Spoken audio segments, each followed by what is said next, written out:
میں نے علماء کرام سے ملنے کا ایک سلسلہ شروع کیا ہوا ہے. اس حوالے سے سب سے پہلے میں ملا تھا انجینئر محمد علی مرزا صاحب سے, پھر مولانا طارق جمیل صاحب سے, پھر مفتی طارق مسعود صاحب سے, اور پھر مفتی حنیف قریشی صاحب سے. اور آج میں لاہور میں ہوں, علامہ ابتسام الہی ظہیر صاحب کے پاس.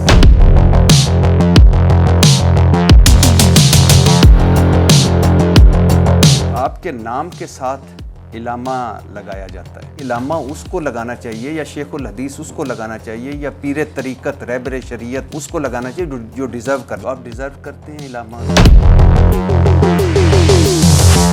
سر یہ اہل حدیث فرقہ کہاں سے آ گیا ہے, اس کا مقصد کیا ہے؟ صحابہ جو رسول اللہ صلی اللہ علیہ وسلم کے صحابی ہیں ان میں سے کون تھا بریلوی, کون تھا دیوبندی, کون تھا وہابی, کون تھا حنفی؟ تو آپ سمجھتے ہیں کہ یہ فرقے نہیں ہونے چاہیے؟ ظاہری بات جتنی فرقہ واریت کم سے کم ہوتا ہی بہتر ہے.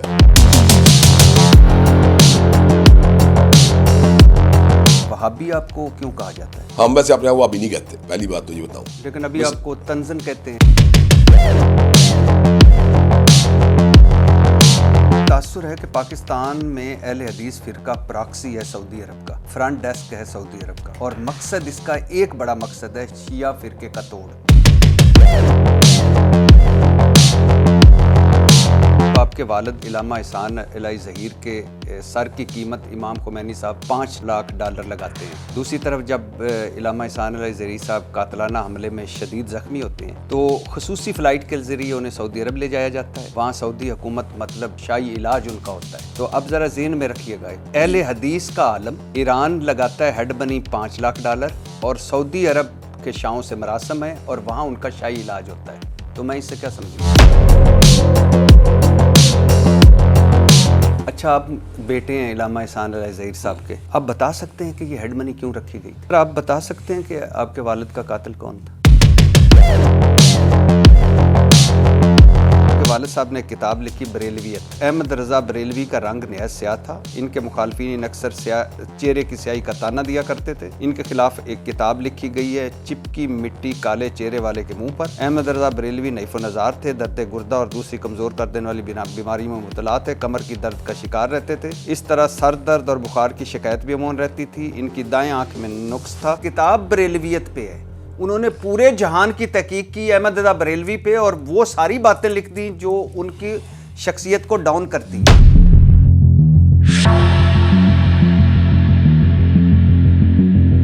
انجینئر محمد علی مرزا صاحب سے اختلاف ہوتا ہے. تیرے وجود پر تھو, تیرے کردار پر تھو, تیرے نظریے پر تھو, تیرے نسب العین پر تھو, تیری سیرت پر تھو, تو بدبخت ہے, تو گھمنڈی ہے, تو ذلیل ہے, تو جھوٹا ہے, تو مکار ہے, تو دجال ہے, تو رسوائے زمانہ ہے, تو رافضی ہے, تو قادیانی نواز ہے, تو بازاری چوکرا ہے, تو 2 ٹکے کا انسان ہے, تو بےہودہ ہے, تو خبیث انسان ہے, تو ذلیل انسان ہے. سامنے آ بغیرت, سامنے آ چوہے, 24 گھنٹے بھونکنے والے بغیرت چوہے سامنے آ. ممبر رسول پر بیٹھ کر, مسجد میں بیٹھ کر یہ ساری آپ نے گفتگو کی, اور میں معذرت چاہتا ہوں میں ایسے الفاظ استعمال نہیں کرتا, میرے لیے آپ قابل احترام ہے, لیکن یہ بازاری زبان اور گھٹیا کردار کشی, کیا آپ کو یہی قرآن نے سکھایا؟ کیا آپ کو یہی دین نے سکھایا؟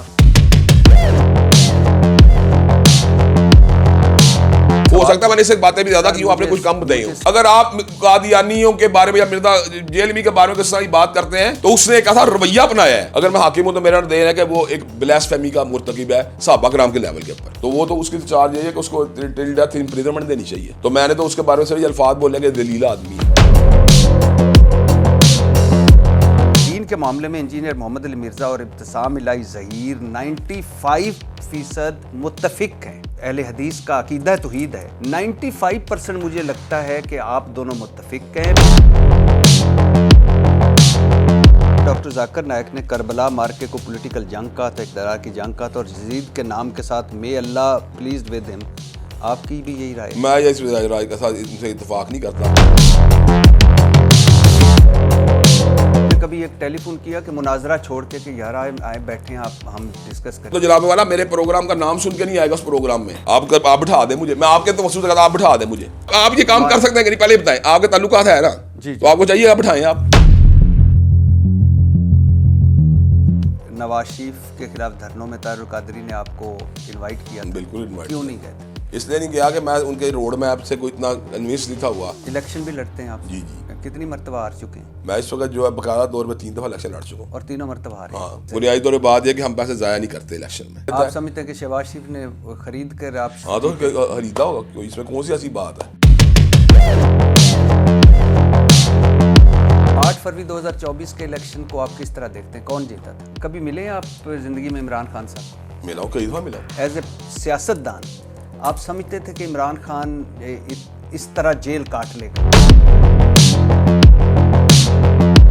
اللہ کرے آپ ساروں کو اکٹھا کر سکیں, اور اللہ کرے یہ نفرت اور تقسیم جو اس ملک میں ہے اس میں آپ کمی کا باعث. انشاءاللہ. مجھے بہت خوشی ہوئی آپ سے مل کے.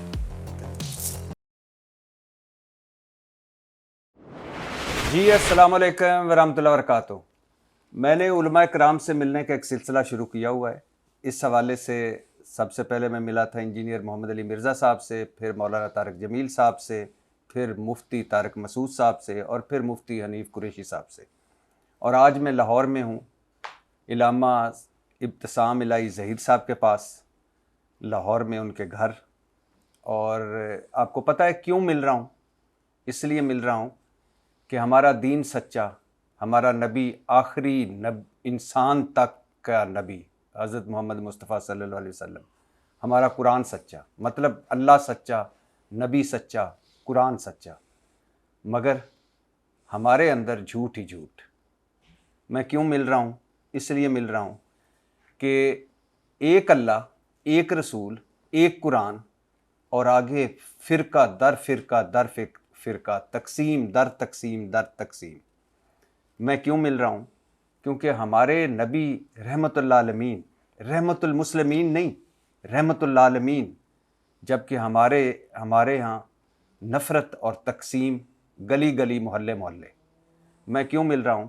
اس لیے مل رہا ہوں کہ ہم سچ کے, ہمارے پاس سچ ہے لیکن ہمارے چاروں طرف جھوٹ ہے. ہم ایک تھے, یعنی میں سوچ رہا تھا کہ حضرت محمد مصطفیٰ صلی اللہ علیہ وسلم کے دور دیکھ لیں, چاروں خلفائے راشدین کا دور دیکھ لیں, کوئی سنی نہیں تھا, کوئی وہابی نہیں تھا, کوئی دیوبندی نہیں تھا, کوئی بریلوی نہیں تھا, لیکن آج اب ہیں. اور میں کیوں مل رہا ہوں؟ اس لیے مل رہا ہوں کہ ہمارے ہاں مذہب فروشی ہو رہی ہے, ہمارے ہاں قرآن فروشی ہو رہی ہے, ہمارے ہاں ممبر فروشی ہو رہی ہے, اور ممبر اکثریت ممبروں کی نفرت اگل رہی ہے. علامہ صاحب پر بھی اس حوالے سے بہت سارے تحفظات کا اظہار کیا جاتا ہے, بہت سارے ان پر بھی الزامات لگتے ہیں, ساری یہ سب کچھ آج ان سے بات کریں گے. سب سے پہلے تو سر بہت شکریہ کہ آپ نے وقت دیا. آپ کے نام کے ساتھ علامہ لگایا جاتا ہے, اور میں آج دیکھ رہا تھا ڈکشنری میں کہ علامہ کا مطلب ہوتا ہے بڑا عالم, بہت بڑا عالم, فاضل, یکتا زمانہ عالم, سب جاننے والا, بڑا عالم, بہت دانا, اسلامی فقہ یا اسلامی فلسفے کے بہت بڑے عالم دین یا ماہر کو علامہ کہتے ہیں. تو آپ ڈیزرو کرتے ہیں علامہ. لیکن یہ اللہ کا شکر ہے, میں نے تو ہمیشہ اپنے آپ کو ابتسام الہی ظہیر کا ہے, یا میکسیمم حافظ ابتسام الہی ظہیر کا ہے. حافظ تو اس لیے میں ڈیزرو کرتا ہوں کہ اللہ کا شکر ہے کہ میں نے قرآن جی یاد کیا ہوا ہے, اور الحمد سے لے کے الناس تک اللہ کا شکر ہے مستحضر بھی ہوں. نہ صرف یہ کہ اس کی عربی ٹیکسٹ کو سمجھتا ہوں, بلکہ کوشش کرتا ہوں کہ اس کے انگلش اور اس کے اردو تراجم کے اوپر بھی نظر رکھنے کی کوشش کروں. اپنی بساط کی حد تک حدیث طیبہ کے اوپر بھی میں نظر رکھنے کی کوشش کرتا ہوں. میں نے علماء کے سامنے زانو تلمس کو بھی طے کیا ہے. اللہ کا شکر ہے میں نے عربی زبان میں ماسٹرز کیا ہے, اور اس کے علاوہ میں نے اسلامک اسٹڈیز میں ماسٹرز کیا ہے. میں نے ایم فل بھی کیا ہے اس کے اندر, اسلامک اسٹڈیز کے اندر, اور اس کا پی ایچ ڈی بھی اپنی مکمل کر رہا ہوں. مجھے یہ بات کہنے میں کوئی باک نہیں کہ میری زندگی کا بنیادی مقصد یہی ہے کہ اللہ تبارک و تعالیٰ کی دین کی نشر و اشاعت کے لیے اپنے کو وقف کیا جائے. یہ میں سمجھتا ہوں لوگوں کی درا نوادی ہے, یا علماء کا میرے ساتھ محبت اور پیار ہے کہ مجھے علامہ کہہ کے پکارتے ہیں, میرے نام کا علامہ لکھ دیتے ہیں, وگرنہ میں نے کبھی اپنے آپ کو علامہ کلیم نہیں کیا. آپ میری آئی ڈیز دیکھ سکتے ہیں, میرے فیس بک پیجز دیکھ سکتے ہیں, میں اپنے آپ کو خالی ابتسام الہی ظہیر لکھتا ہوں. تو کبھی آپ نے کہا نہیں کہ میں نہیں ڈیزرو کرتا ابھی میرے ساتھ علامہ نہ لکھیں؟ میں نے بہرحال یہ بات بتاؤں اس کے اوپر کہ یہ چونکہ کس طرح کی اعدادی بات ہے, ڈگری تو ہے نہیں, تو اس کے اندر لوگوں نے کئی لوگوں کو علامہ کہہ لیتے ہیں. تو ہم اس بات کے اوپر یہ حقیقت بات یہ ہے کہ خاموشی اختیار کر لیتے ہیں. ادروائز آپ کو چھوٹی باتوں میں لیے کوئی بندہ مجھے حالی ابتسام الہی ظہیر کے یا حالی حافظ ابتسام الہی ظہیر کے یا انشاءاللہ 2-4 مہینے کا میری ڈاکٹریٹ کی ڈگری مکمل ہو جائے گی، میں اس کو ڈاکٹریٹ سامنے ہی کر لے یا انجینئر سامنے ہی کر لے، میرے لیے یہ باتیں جو ہے نا مانی حیز نہیں. میرے لیے اصل مانی حیز بات یہ ہے کہ میں کتاب و سنت کی تابع داری اور ان کی نشر و اشاعت کے لیے اپنا وہ وقف رکھوں. اس کے لیے میرے نام کا کوئی ٹائٹل لگایا جائے یا نہ لگایا جائے مجھے اس سے کچھ فرق نہیں پڑتا. کیونکہ میں اکثر دیکھتا ہوں کہ بہت سارے لوگوں کے ساتھ لکھا ہوتا ہے علامہ، بہت سارے لوگوں کے ساتھ لکھا ہوتا ہے شیخ القرآن، شیخ الحدیث، پیر طریقت، رہبر شریعت، اور جب قریب جاتا ہوں میں تو تھوڑوں کو چھوڑ کر اکثریت دولت شاہ کی چوئیاں نکلتی ہیں. تو ایک ہمارے مذہب میں یہ بھی بڑی خرابی ہے کہ ہم نے کچھ لوگوں کو وہاں بٹھا دیا ہے جہاں وہ ڈیزرو نہیں کرتے. دیکھیں اصل بات یہ ہوتی ہے چھوٹی بات ہوں، اگر عقیدت کا ایسا اظہار جس کے اندر جو ہے کسی حد تک احترام کو ملحوظ رکھا جائے اور اپنی عقیدت کو نبھانے کے لیے ان چیزوں کو ایکسپریس کیا جائے تو اس کی گنجائش نکلتی ہے. تو اب لیکن اس کو اس مقام کے اوپر لے جانا کہ جہاں نعوذ باللہ من ذالک خود اس کو ایک مطاع مطلق بنا دیا جائے یا اس کو امام وقت قرار دے دیا جائے، یہ وہ باتیں ہوتی ہیں جو بہت قابل اعتراض ہوتی ہیں. اور میں ہم خود بھی اللہ کا شکر ہے جب علماء کے ساتھ بیٹھتے ہیں تو کئی علماء کا فن حدیث میں مہارت دے کے ہم ان کو شیخ الحدیث کہتے بھی ہیں اور وہ اللہ کے فضل ہوتے بھی ہیں. کئی لوگ جو قرآن کے نقطہ دانی اور اس کے مفہوم اور معنی کی گہرائی پہ اترے ہوتے ہیں ہم انہیں شیخ القرآن کہتے بھی ہیں، وہ ہوتے بھی ہیں. تو میں یہ بات سمجھتا ہوں یہ، اور وہ علماء میں اللہ کے وجہ تقویٰ للہ یہ اس حد تک پائی جاتی ہے کہ وہ ہمیشہ ان چیزوں سے راض ہی کرتے ہیں کہ ان کو کوئی بندہ شیخ الحدیث یا شیخ القرآن کے اس کی وجہ جس میں کوئی ہنر موجود ہوتا ہے وہ کبھی بھی اس لیے اپنے اندر جو ہے نا احساس برتری یا فخر کا اس کے اندر جو ہے نا شائبہ نہیں پایا جاتا. وہ ہمیشہ اپنے آپ کو جو علم کی دنیا کے اندر مزید سے مزید گین کرنے کے لیے لگاتا ہے.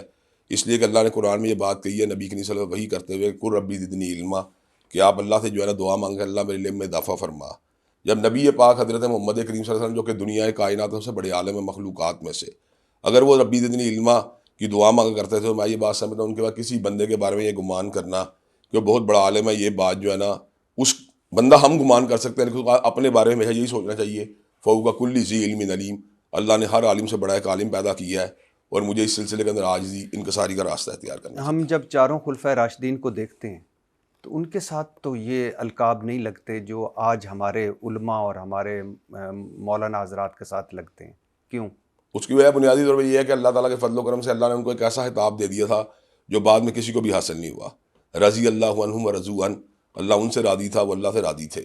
اور میں یہاں یہ بات کہتا ہوں کہ یہ اعزاز اصل میں صحابہ کی جماعت کو حاصل ہے کہ اللہ تبارک و تعالیٰ نے پہلی بات تو یہ ہے کہ وہ ہمیشہ کوشش کرتے تھے کم سے کم اسے صاحب ہو. لیکن اس کے باوجود بعض ایسے ہمیں صحابہ میں سے شخصیات مل جاتی ہیں جن سے ایسے گناہ بھی ہوئے جن کو حدود اللہ کا ارتکاب کہا جا سکتا ہے، تو اس کے باوجود بھی اللہ تبارک و تعالیٰ ان سے بھی راضی رہے. نبی کریم صلی اللہ علیہ وسلم معاذ بن مالک الاسلمی رضی اللہ تعالیٰ عنہ کے بارے میں فرمایا تھا کہ باوجود رجم ہونے کے انہوں نے ایسی توبہ کی ہے کہ ایک پوری امت پہ تقسیم کر دیا تو اللہ ان کی بھی خطاؤں کو معاف کر دے گا. اور سیدہ شبیبہ غامدیہ رضی اللہ تعالیٰ عنہ کے بارے میں ارشاد فرمایا تھا اگر 70 گناہ گاروں پہ اس کی توبہ تقسیم کر دیا اللہ سب کی خطاؤں کو معاف کر دے. تو میں یہ بات سمجھتا ہوں جن کو اللہ نے رضی اللہ عنہ ورضوا عنہ بنا دیا ہو انہیں مزید کسی ٹائٹل کی کیا ضرورت ہو سکتی ہے. اس کا مطلب ہے کہ ان کو ضرورت ہے نہیں. اب آپ کو بتاؤں ان کا تو مقابلہ ہی کوئی نہ.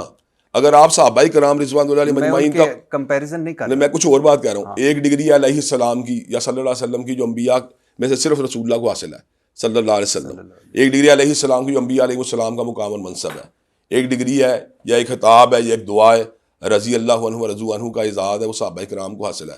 تو باقی علماء جو ہیں چلیں ہم جیسے لوگ جو ہیں ان کو تعارف کروانے کے لیے کہہ دیں یہ شیخ الحدیث صاحب بیٹھے ہوئے ہیں، بلکہ باقی آپ کو بتاؤں بات ان کے اندر کئیوں کے اندر بڑی عاجزی انکساری پائی جاتی ہے. میں چند عرصہ پہلے بنگلہ دیش گیا تھا تو وہاں ایک بہت بڑے شیخ الحدیث سے میری ملاقات ہوئی. تو میں کہا جی آپ کی ساری جو میں نے بایو ڈاٹا دیکھا اس سے تو آپ شیخ الحدیث محسوس ہوتے ہیں. کہتے ہیں نہیں آپ مجھے استاد الحدیث کہیں، آپ مجھے شیخ الحدیث نہ کہیں، میں حدیث پڑھاتا ہوں.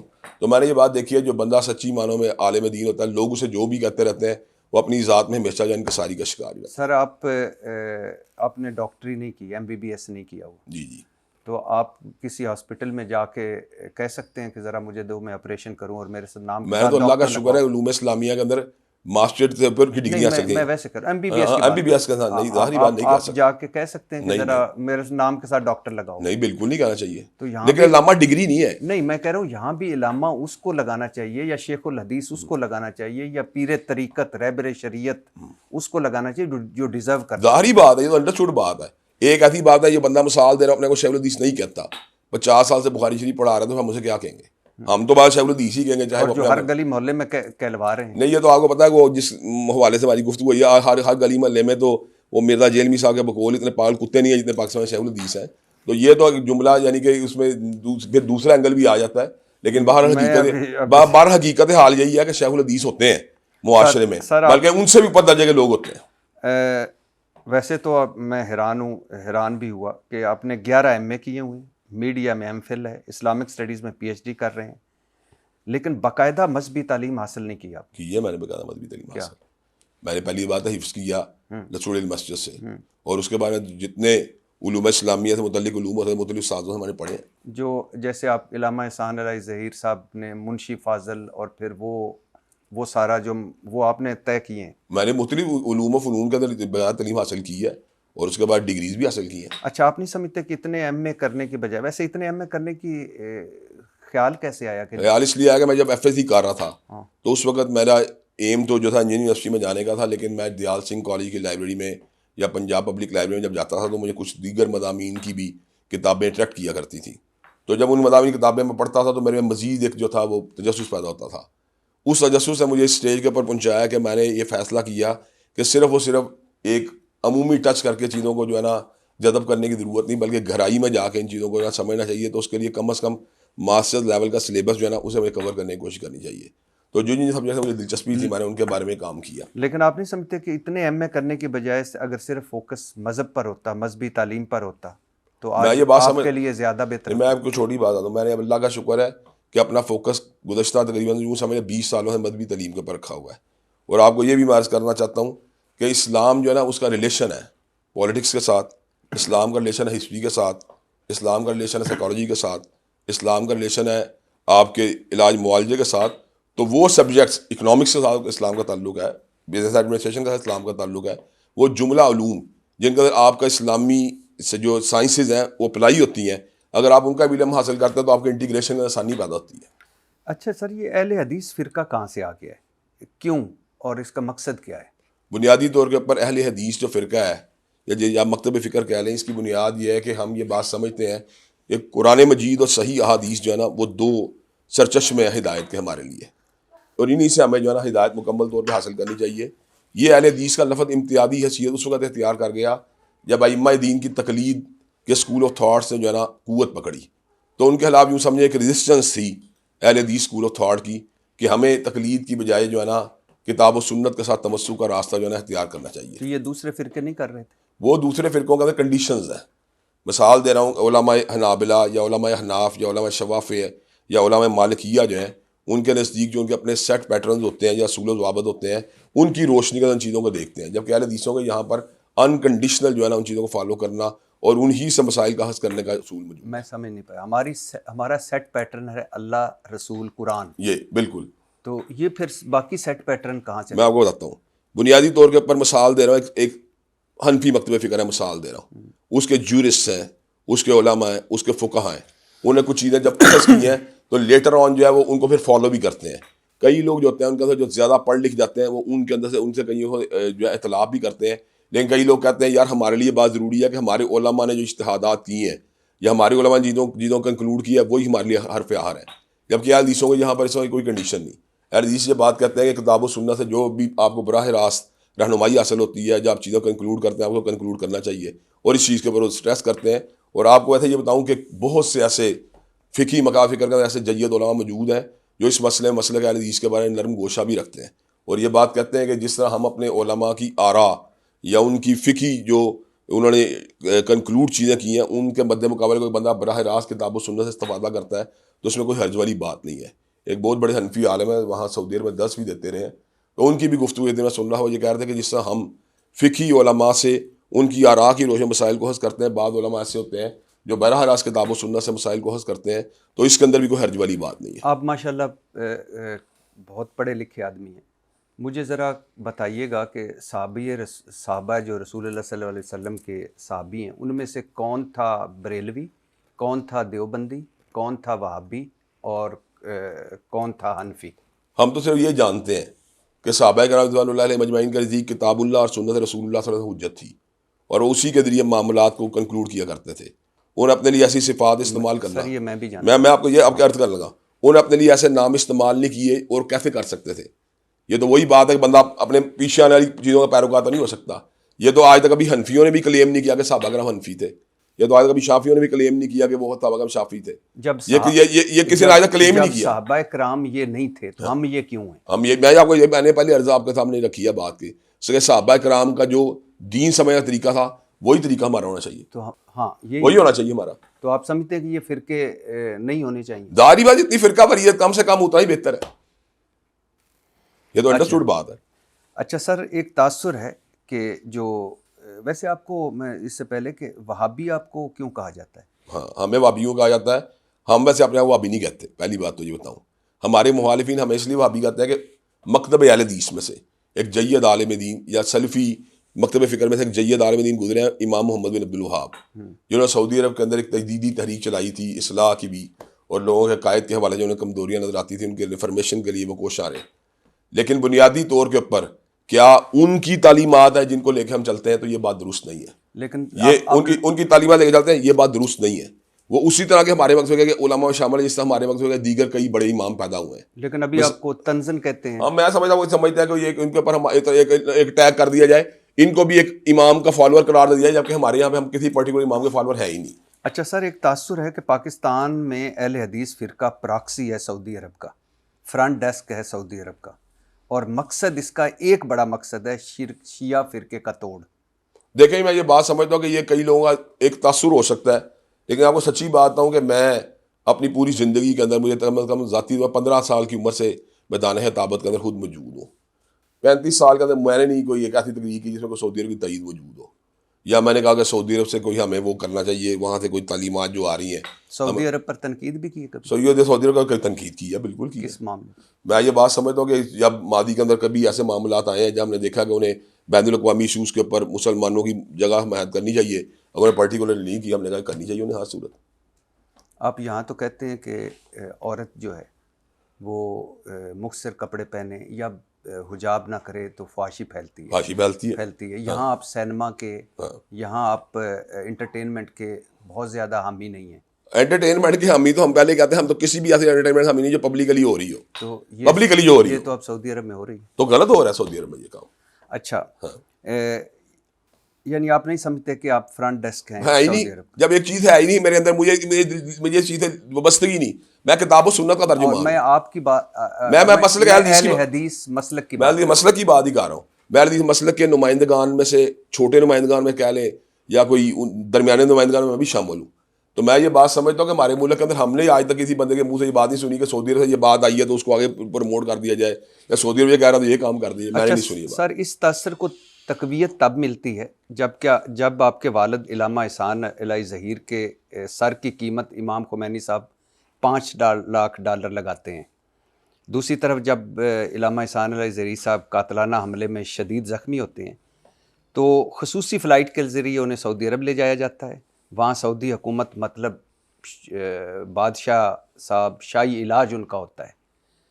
تو اب ذرا ذہن میں رکھیے گا, ایک اس کو ذرا ذہن میں رکھیے, مطلب اہل حدیث کا عالم ایران لگاتا ہے ہیڈ بنی $5 لاکھ, اور سعودی عرب کے شاہوں سے مراسم ہے اور وہاں ان کا شاہی علاج ہوتا ہے. تو میں اس سے کیا سمجھوں؟ اب میں بتاتا ہوں آپ کو. صبح علامہ شہید کو صرف سعودی عرب سے علاج کی آفر نہیں تھی ہوئی. صدام حسین صاحب نے بھی یہ بات کہی تھی کہ آپ ہمارے ملک میں آ کے علاج کروا لیں. اس طرح دنیا کے اور دیگر ممالک سے بھی ان کو یہ بات کہی تھی آپ ہمارے یہاں پہ آ کے علاج کروا لیں. کیوں؟ اس لیے کہ بطور عالم دین جب انسان ایکسل کرتا ہے اپنی تحریروں کی تقریروں کی وجہ سے, تو اس کے محبین کے اندر بہت سے ایسے لوگ شامل ہوتے ہیں سیاسی طور پہ مختلف مقامات سے رسوخ رکھتے ہیں. میں اس کی آپ کو حالیہ دور میں ایک مثال دیتا ہوں. ڈاکٹر ذاکر نائک صاحب میں گو کے ہمارے مکتبہ اہل حدیث کے وہ کافی قریب ہیں, لیکن انہوں نے کبھی اپنے آپ کو اہل حدیث کلیم نہیں کیا. وہ اپنے آپ کو بس وہی کہتے ہیں کہ یار میں ٹھیک ہے بس کتاب و سنت کی بات کرتا ہوں اور میں کسی مکتبہ فکر کا بندہ بھی نہیں ہوں. ان کے معتقدین بھی سعودی عرب کے رائل فیملی میں موجود ہیں. ان کے معتقدین مختلف عرب امارات کے اندر موجود ہیں. ان کی ہیڈ منی ایران نے نہیں. آپ کو چھوٹی بات ہوں ان کے بارے میں بھی اس طرح کی. اچھا آپ ذرا بات سن لیں. انہوں نے جب انگلینڈ جانا تھا ڈاکٹر ذاکر نائک صاحب نے, تو سب سے زیادہ پروٹیسٹ وہاں کے اوپر جو ان لوگوں نے کیا ان میں کچھ مکتبہ فکر کے لوگ شامل تھے, کیونکہ میرا مزاج عام طور پہ اس طرح کی ان باتوں اتنی گہرائی میں جا کے میں دلچسپی نہیں لیتا, لیکن وہاں پہ مخصوص مکتبہ فکر نے باقاعدہ طور پر ان کے آنے میں رجسٹ کیا, اور باقاعدہ طور کے اوپر ان کے آنے کے اوپر یعنی جیسے کہ سائن کیے, سگنیچرس کیے, اور باقاعدہ طور پہ وہاں پہ اپلیکیشن جمع کرائی کو یہاں آنے سے روکا جائے. تو ہم یہ بات سمجھتے ہیں کہ بندے کے نظریات کی وجہ سے یا بندے کے افکار کی وجہ سے معتقدات کی وجہ سے مخالفتیں کئی مرتبہ ہوتی ہیں، پیدا ہوتی ہیں.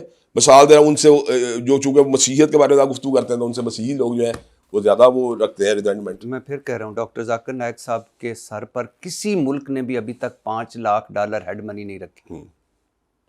تو اس سے کیا فرق پڑتا ہے؟ کوئی ان فرق کو نہیں. مطلب سنیں، ان کو انہوں نے ٹیررسٹ قرار دے دیا، ٹیررزم کو حامی قرار دیا. یہ مختلف صورتیں ہوتی ہیں نا، یہ کوئی ایک صورت تو نہیں ہوتی کہ جس کی ہیڈ منی لگی صرف وہی ان کو چبھ رہا ہوگا. کئیوں کہیں گے کہ ہم نے اپنے ملک میں اس کو دخل نہیں ہونے دینا، یہ بندہ ایکسٹریمسٹ ہے، یہ ٹیررسٹ ہے.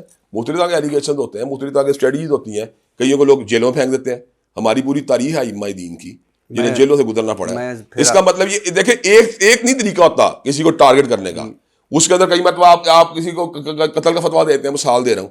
کسی کو آپ یہ ملک بدر کر دیتے ہیں، کسی کو جلا وطن کر دیتے ہیں، کسی کو ٹیررسٹ کر دیتے ہیں. میں آپ کو سمجھا نہیں پایا. پاکستان کا کوئی دوسرا عالم مجھے بتا دیں جس کے سر پر ایران نے $5 لاکھ رکھا ہو اور جس کا خصوصی طیارے سے بلوا کر شاہی علاج کروایا گیا ہو. سعودی عرب علاج کروا رہا ہو اور ایران ہیڈ منی رکھ رہا ہو. آپ کا کیا خیال ہے؟ مولانا فضل الرحمان کو شاہی پروٹوکول نہیں ملتا سعودی عرب میں؟ مولانا صاحب کئی مرتبہ بیمار ہوئے ہیں، کبھی نہیں، مولانا نے جانا نہیں گئے اگر کہیں گے چلے جائیں گے وہ بھی. ان کو مولانا کو شاہی پروٹوکول اس سے زیادہ ملتا ہے جتنا کا علماء حدیث کو ملتا ہے اس وقت. مولانا کو وہاں سے زیادہ انٹرٹین. مولانا صاحب کے سر پر ایران نے ہیڈ منی رکھی. مولانا نے کوئی ایسی بات نہیں لکھی جس کی بنیاد پر ان کو یہ بات کہی جائے. میں نے تو مولانا کے پروٹوکول کی بات کی ہے. طاہر اشرفی صاحب کو پروٹوکول ملتا ہے سعودی عرب کے اندر، کئی لوگوں کو ملتا ہے سعودی عرب. مفتی تقی عثمانی صاحب کو ملتا ہے پروٹوکول سعودی عرب میں. تو جو پروٹوکول سعودی عرب میں ملتا تھا آپ کے والد صاحب کو، اللہ ان کو جنت نصیب کرے، وہ ایران میں کیوں نہیں ملتا تھا؟ میں نے پہلے آپ کو بتائی، مولانا ایران میں ملتا ہے. چلے یوں ہی بات کر لیتے ہیں، مولانا کو ملتا ہے ایران میں. مولانا صاحب کے سر پر اب اگلی طرف سن لیں بات. اب آپ کو چونکہ آپ نے بات کی تو آپ کو تھوڑی بات بتا دوں. مجھے تو خود ایک دورہ ایران کی دعوت آ چکی ہے آفیشیل لیول کے اوپر. آ چکی ہے؟ بالکل آ چکی ہے. میں کیوں یہ بات آپ کے ساتھ، یعنی میں آپ نے میرا کام آسان کر دیا. آپ کو دورہ ایران کی دعوت آ چکی ہے. آپ علامہ احسان علیہ ظہیر صاحب کے بیٹے. ہاں جی. لیکن آپ کے والد کے سر پر انہوں نے $5 لاکھ. میں نے آپ کو بتا دیا، اس کا مطلب کوئی ایسی بڑی بات نہیں ہے. میں نے پروٹوکول کا جواب دیا آپ کو. پروٹوکول کسی کو کہیں بھی مل سکتا ہے. آپ سمجھتے یہ بڑی بات ہے ہی نہیں؟ ظاہری بات، اگر میری کوئی علمی صلاحیتیں ہوں گی، میرے میں کوئی گہرائی بات کرنے کی گہرائی ہوگی تو مجھے دنیا کہیں پروٹوکول مل جائے. کون سی اس میں چمبے کی بات ہے؟ مجھے اپنے ملک کا پروٹوکول ملتا ہے کئی مقامات کے اوپر. میں اب ذرا سنے بات، میں بنگلہ دیش گیا ہوں، مجھے وہاں وی آئی پی کئی جگہ پروٹوکول ملا ہے. مجھے جہاز کے اوپر سے بغیر تو گاڑیاں ریسیو کرنے کے لیے وہاں آتی رہی ہیں. یہی انہوں نے، آپ کا کیا خیال ہے کہ مجھے کوئی بنگلہ دیش کا میرا کیا تھا؟ چلو میں مزید آسان کرتا ہوں. کوئی ایسا ملک بتا دیں جس نے آپ کے سر پر $5 لاکھ رکھا. نہیں، یہ تو ایک الگ بحث ہے. یہ تو الگ بات ہے جو آپ بات کر رہے ہیں، تو الگ بات ہوتی ہے. تو ایک وقت کی بات ہوتی ہے، کسی وقت کے اوپر کوئی بندہ کسی کو کہہ دے. لیکن آپ نے جس پروٹوکول کی بات کی، علماء کو کئی مقامات میں ملتا ہے. اچھا، آپ جس لیے بتائیں ذاکر نائک کو دنیا کتنے مقام میں پروٹوکول ملتا ہے؟ جی میں نے آپ سے وہ سوال کیا تھا کہ ذاکر نائک کتنے ملک ہیں جنہوں نے ان کے سر پر ہیڈ منی رکھی ہوئی ہے؟ میرا کئی ملکوں کا داخلہ منع ہے.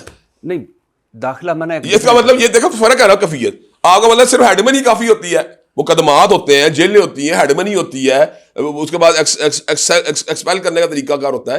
کسی کو ٹارگٹ کرنے کا کوئی ایک طریقہ نہیں، دنیا میں متعدد طریقے ہوتے ہیں.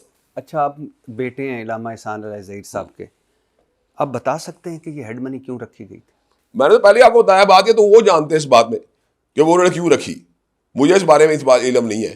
اور نہ آپ کو یہ بتاؤں، نہ ہی میں اس فیکٹ کو جو ہے اس لیول کے اوپر دیکھ رہا ہوں جس فیکٹ لیول کا آج دیکھ رہے ہیں.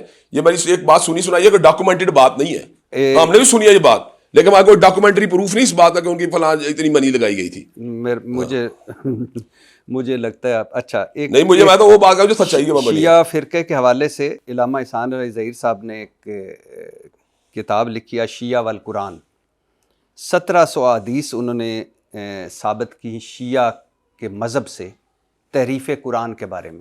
یہ ٹھیک ہے؟ یہ بات انہوں نے روافض غالیہ کی یہی ہے. ابھی بھی ایسے ان کے علماء موجود ہیں جو اس بات کو ایڈمٹ کرتے ہیں، لیکن کئی ایسے علماء جو کہتے ہیں ہم اس کو ڈینائی کرتے ہیں. لیکن بہرحال ایسے علماء اس وقت بھی موجود ہیں دنیا کا جو کہتے ہیں ہمارا یہ نظریہ. اچھا سر، آپ بتا سکتے ہیں کہ آپ کے والد کا قاتل کون تھا؟ میں بالضبط نہیں بتا سکتا. آپ کو پتہ ہے؟ نہیں، میں بالضبط میں پرٹیکولر ہو گیا نہیں کہ فلاں بندہ قاتل ہے ان کا. کیوں؟ اس کی وجہ سننے ذرا. وہ ڈیموکریٹ بھی تھے، وہ مارشاء اللہ کے مخالف بھی تھے، وہ اسلامی نظام کے حامی بھی تھے. اس کے علاوہ ان کا روافض غالیہ کے بارے میں ان کے صحت نظریات بھی تھے. اس کے علاوہ قادیانیوں کے مخالف بھی تھے، وہ بابیوں بھائیوں کے مخالف بھی تھے. ان کے تو متعدد لائن آف ایکشن ساری زندگی اس کے اوپر انہوں نے اپنا کام کیا ہے. اس لیے میں کس طرح بتا سکتا ہوں کہ فلاں بندوں کا قاتل. اس وقت تحقیقات ہوئی تھی؟ ہاں کئی تحقیقات کی گئی ہیں, لیکن سچی بات یہ کہ ہمیں اس مسئلے کا پوری طرح نہیں اویئرنیس حاصل کی ان کا کیا رزلٹ نکلا تھا. آپ بیٹے ہیں, وارث ہیں. کیوں؟ اب سنیں بات, میری عمر 15 سال اس وقت, میں سب سے بڑا بیٹا میں ہی تھا. اچھا. تو اس سلسلے کے اندر انہوں نے ہمیں کیا اطلاع دی, بس یہی اطلاع دی جاتی تھی کہ ہم اس کے اوپر ورک کر رہے ہیں, ہم اس کے اوپر ورک کر رہے ہیں. کیا انویسٹیگیشن فائنل سامنے آئی, ہمیں آج تک اس بات سے گاہ نہیں کیا گیا. تو مطلب آپ کو ابھی تک نہیں پتا کہ قاتل کون؟ ساری بات ہے, کس طرح کسی کو قاتل کہہ سکتا ہوں میں یعنی یہ تو میری بڑی بیوقوفی ہوگی کہ میں پرٹیکولرلی بندے کو متعین کر دوں. میں نے تو آپ کو بتا دیا کہ قادیانی بھی ان کے مخالف تھے, وہ بابی بھائیوں کے خلاف بھی انہوں نے تحریریں لکھی ہیں, روافت غالیہ بھی ان کے مخالف تھے. تو اس طرح ہی کئی ان کے اپنے وہ زندگی میں کہتے ہیں ماشاء اللہ کے مخالف تھے, فوجی اقتدار کے مخالف تھے, ڈیموکریٹ بھی تھے. اب میں کس طرح یہ بات کہتا ہوں فلاں ان کا قاتل ہے. اچھا, یہ جو اشیاء والقرآن, اس میں انہوں نے 1700 حدیث لکھی تھیں جو شیعہ سے لے کر کہ جس میں شیعہ مذہب کا, اگر میں غلط نہیں ہوں تو مجھے آپ کریکٹ کیجئے گا, شیعہ فرقے کا مسلک کا یہ کلیم ہے کہ قرآن شریف میں 1700 تحریف ہوئی ہیں. یہ انہوں نے اکٹھا کر کے لکھا تھا کہ شیعہ سمجھتے ہیں کہ قرآن مجید میں تحریف ہوئی ہے. یہی بات ہے؟ ہاں جی, ہاں جی, یہی. اچھا سر, آپ اہل حدیث مسلک سے ہیں. اہل حدیث کو بظاہر سمجھا جاتا ہے کہ عقیدہ توحید پر, نبی صلی اللہ علیہ وسلم کی سنت پر اور بہت ساری بدعتوں سے بچا ہوا, یہ ایک تاثر ہے اہل حدیث کا. اور آپ ماشاءاللہ 11 ایم اے بھی ہیں, ایم فل میڈیا میں بھی کیا ہوا ہے, P H D Islamic studies میں بھی کر رہے ہیں. اور آپ نے ابھی بتایا کہ آپ نے یہ ایم اے اس لیے کیے تاکہ آپ کو اسلام کے مختلف اسلام جو تعلقات ہیں, ہاں اسلام کے جو مختلف شعبوں سے جو تعلقات ہیں وہ بھی پتہ چلے. اور آپ ماشاءاللہ حافظ قرآن بھی ہیں. آپ کا ایک عالم دین سے, یا آپ ان کو جو بھی آپ سمجھتے ہیں, میں عالم دین سمجھتا ہوں, انجینئر محمد علی مرزا صاحب سے اختلاف ہوتا ہے. اور جب اختلاف ہوتا ہے تو اب آپ کی زبان جو ہے وہ میں آپ کے سامنے رکھتا ہوں. یہ آپ نے فرمایا انجینئر محمد علی مرزا صاحب کے حوالے سے, تیرے وجود پر تھو, تیرے کردار پر تھو, تیرے نظریے پر تھو, تیرے نسب العین پر تھو. ابھی نسب العین تھوک رہا ہوں میں سن لیجئے, پھر سن لیجئے, پھر اکٹھے ہو کے تیرے نسب العین پر تھو, تیری سیرت پر تھو, تو بدبخت ہے, تو گھمنڈی ہے, تو ذلیل ہے, تو جھوٹا ہے, تو مکار ہے, تو دجال ہے, تو رسوائے زمانہ ہے, تو رافضی ہے, تو قادیانی نواز ہے, تو بازاری چھوکرا ہے, تو 2 ٹکے کا انسان ہے, تو بیہودہ ہے, تو خبیث انسان ہے, تو کچھ اضافے بھی آپ کر رہے ہیں بہرحال. نہیں کچھ اضافے کر رہے ہیں. میں کہہ رہا ہوں ایک اضافہ ہو, چلے ایک اضافہ, میں نے پہلے گفتگو میری ہے, میں نے کچھ اضافے لگ رہے ہیں نہ ایک اضافہ ہو. ٹھیک ہے علامہ ابتسام, کیونکہ یہ باتیں ویسے ابھی کم ہے اس کی شان میں میری نظروں میں. نہیں میں کہہ رہا ہوں میری نظروں سے شان میں باتیں کم ہیں. لفظ ہے, میں کم کیے, زیادہ نہیں کیے. میں کچھ اور بات کرنا چاہ رہا ہوں کہ یہ الفاظ ایسے اس کی سیرت کا حتمی نہیں کر سکتے میری نظروں میں. اب پھر سن لیجئے, میں دوبارہ سے شروع نہیں کریں, آپ یہیں سے بات کنٹینیو کریں. نہیں تیرے نہیں, آپ میں پہلے کہتا ہوں میں نے پہلی باتیں کی ہیں, کچھ اضافہ لگا مجھے, ہو سکتا ہے میں نے اس سے باتیں بھی زیادہ کی ہوں, آپ نے کچھ کم بتائی ہوں. سوال تو کر لینا. کر لیں. تیرے وجود پر تھو, تیرے کردار پر تھو, تیرے نظریے پر تھو, تیرے نسب العین پر تھو, تیری سیرت پر تھو, تو بدبخت ہے, تو گھمنڈی ہے, تو ذلیل ہے, تو جھوٹا ہے, تو مکار ہے, تو دجال ہے, تو رسوائے زمانہ ہے, تو رافضی ہے, تو قادیانی نواز ہے, تو بازاری چھوکرا ہے, تو 2 ٹکے کا انسان ہے, تو بیہودہ ہے, تو خبیث انسان ہے, تو ذلیل انسان ہے. سامنے آ بغیرت, سامنے آ چوہے, 24 گھنٹے بھونکنے والے بغیرت چوہے سامنے آ, بغیرت سامنے آ, تیری شکست ابلیس کی شکست ہے, بکواسی بغیرت سامنے آ. ممبر رسول پر بیٹھ کر, میں آپ کے 11 ایم اے کو جو ایم اے کیے ہیں ان کو ایک طرف رکھیں, ایم فل جو کیا ہے اس کو ایک طرف رکھیں, پی ایچ ڈی جو کر رہے ہیں اس کو ایک طرف رکھیں, حافظ قرآن جو ہیں اس کو ایک طرف رکھیں.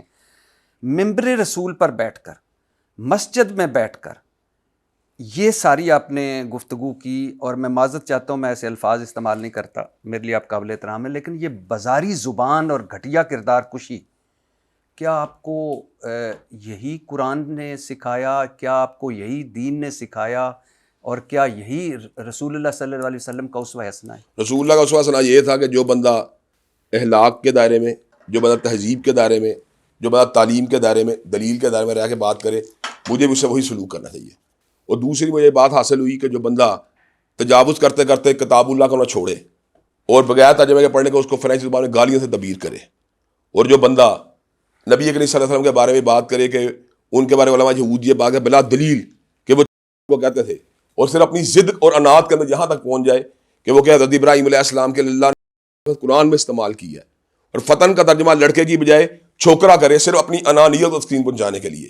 جو بندہ سیدنا امیر معاویہ، سیدنا عمر بن العاص، سیدنا مغیرہ بن شعبہ کے کندھوں کے اوپر جو ہے خنزیر کے قدم کو رکھنے کی بات کرے، جو بندہ جو ہے اکابر صحابہ کرام رضوان اللہ علیہم اجمعین کے بارے میں تبرعی لہجہ اختیار کرے، جو بندہ سیدنا عائشہ رضی اللہ تعالیٰ عنہا کو جو ہے ظالم قرار دے، جو بندہ جو ہے امام ابو حنیفہ کو کے ساتھ تعبیر کرے، جو بندہ جو ہے اسی طرح ان کی فقہ کے ملا علی قاری حنفی کو جو ہے بونکرے کا ساتھ تعبیر کرے، جو بندہ جو ہے علماء اسلام کے بارے میں اس طرح کی لب کشائی کرے کہ ان کو ٹومی ٹومی کہہ کے پکارے، جو بندہ شیوع الحدیث کو پاگل کتوں کے ساتھ تعبیر کرے.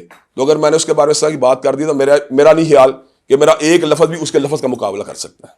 یہ جو جتنی آپ نے باتیں کی ہیں یہ میں آگے آئیں گی اور ان پہ ہم ون ون بات کریں گے، لیکن آپ نے یہ سارا کچھ کیا بقول آپ کے کہ صحابہ رسول اور رسول اللہ صلی اللہ علیہ وسلم اور قرآن، اور ان میں چونکہ انہوں نے گستاخانہ کلمات کہے، مجھے وہ جو مرضی کہتا تھا، میرا کوئی مسئلہ نہیں تھا، ان کے حوالے سے گستاخانہ کلمات کہے تھے، اس لیے آپ نے یہ سارے الفاظ بولے.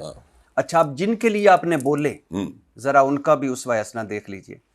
حضور صلی اللہ علیہ وسلم سے بڑا تو کوئی نہیں ہو سکتا، اللہ کے بعد نبی صلی اللہ علیہ وسلم، اللہ کی مخلوقات نبی کے ہم اللہ کوئی ہو ہی نہیں سکتا، ہماری جانیں قربان. بے شک بے شک. حضور صلی اللہ علیہ وسلم کو شاعر کہا گیا، دیوانہ کہا گیا، کہانیاں سنانے والا کہا گیا، حضور کی جھوٹی کردار کشی کی گئی، کبھی آپ پر کوڑا پھینکا گیا، کبھی عبادت کرتے ہوئے جانور کی آپ پہ اجڑی ڈال دی گئی، آپ کے پیاروں پر ظلم ہوئے، آپ صلی اللہ علیہ وسلم کی بیٹیوں پر تشدد ہوا. بے شک.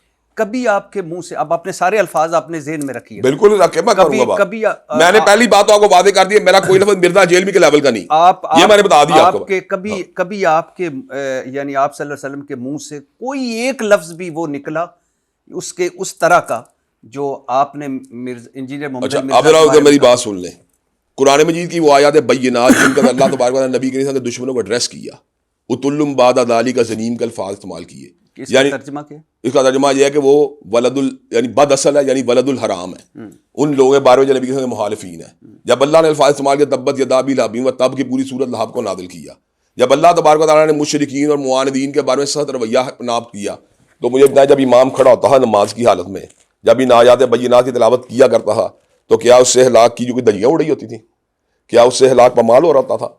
کیا اس سے کوئی ایسی بات ہو رہی ہوتی جس کو آپ کہیں یہ بات ہلاکی؟ میں نے نبی صلی اللہ علیہ وسلم تو نبی وسلم کی تلاوت نہیں کرتے آیات کی؟ میں نے کہا نبی صلی اللہ علیہ نبی وسلم آیات کی تلاوت نماز میں کرتے تھے کہ نہیں؟ میں دیکھیں، ایک ہے اللہ تعالیٰ، آپ اللہ کے الفاظ کو نبی اپنی بات میں تلاوت کرتے تھے کہ نہیں؟ آپ نے ممبر رسول کی بات، ممبر رسول سے بھی زیادہ یعنی کہ فردی بات نماز ہے نا، تو نماز میں جب ان آیات کی تلاوت تھی اس میں کوئی بات ہلاکی والی بات ہوتی تھی؟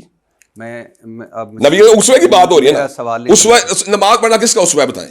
نبی صلی اللہ علیہ تو وسلم. نبی نماز جب ان آیات بینات کی تلاوت کرتے تھے اس سے کون سی بات ہلاکی ہوتی؟ میں اب سوال نہیں سمجھ پا، میں نے کہا نبی صلی اللہ علیہ وسلم کی زبان سے نکلا ہوا کوئی ایک، میں نے آپ کو یہی بتایا جب اللہ تعالیٰ نے جو الفاظ نازل فرمایا نبی ان کی تلاوت فرماتے تھے کہ نہیں؟ اچھا تو پھر اس کا مطلب تلاوت فرماتے تھے نہالتے بعد میں الفاظ ہوتا ہے. چونکہ اس میں مناظرے میں آ گئے، مناظرے میں نہیں آیا، میں نے وہ بات کی حق ہے. میں ابھی آپ کو، آپ صلی اللہ علیہ وسلم کو طائف میں پتھر مارے، انگوروں کے باغ میں پناہ لی، اور کہا جاتا ہے کہ اتنا خون تھا کہ آپ کے جوتے خون سے بھر گئے تھے. کیا فرمایا تھا نبی صلی اللہ علیہ وسلم نے طائف کے بارے میں؟ اللہم اہدی قومی فانہم لا یعلمون، اللہ میری قوم کے لوگ ہدایت دے، مجھ کو پہچانتے نہیں. اب اگلی بات ذرا سن لیں، اس کے متبادل پہلو بھی ذرا سن لیں. کیا اب متبادل پہلو ذرا سنیں، کیا وہ بندہ جس سے کعب بن اشرف یا ابو رافع یہودی جنہوں نے نبی کریم صلی اللہ علیہ وسلم کی شان اقدس میں گستاخیاں کی، کیا ان کو کیفر کردار پہنچانے کے لیے لشکر روانہ نہیں کیے گئے؟ اور کیا کعب بن اشرف کے جرائم میں یہ بات شامل نہیں کہ وہ مسلمان عورتوں کی تشبیب کرتا تھا؟ کیا اس کے جرائم میں بات شامل نہیں کہ مسلمان عورتوں سے ہلاک باہتا گفتگو کرتا تھا؟ جو بندہ مسلمانوں عورتوں سے ہلاک باہتا گفتگو کرے وہ بندہ تو واجب گردن زدنی ہے.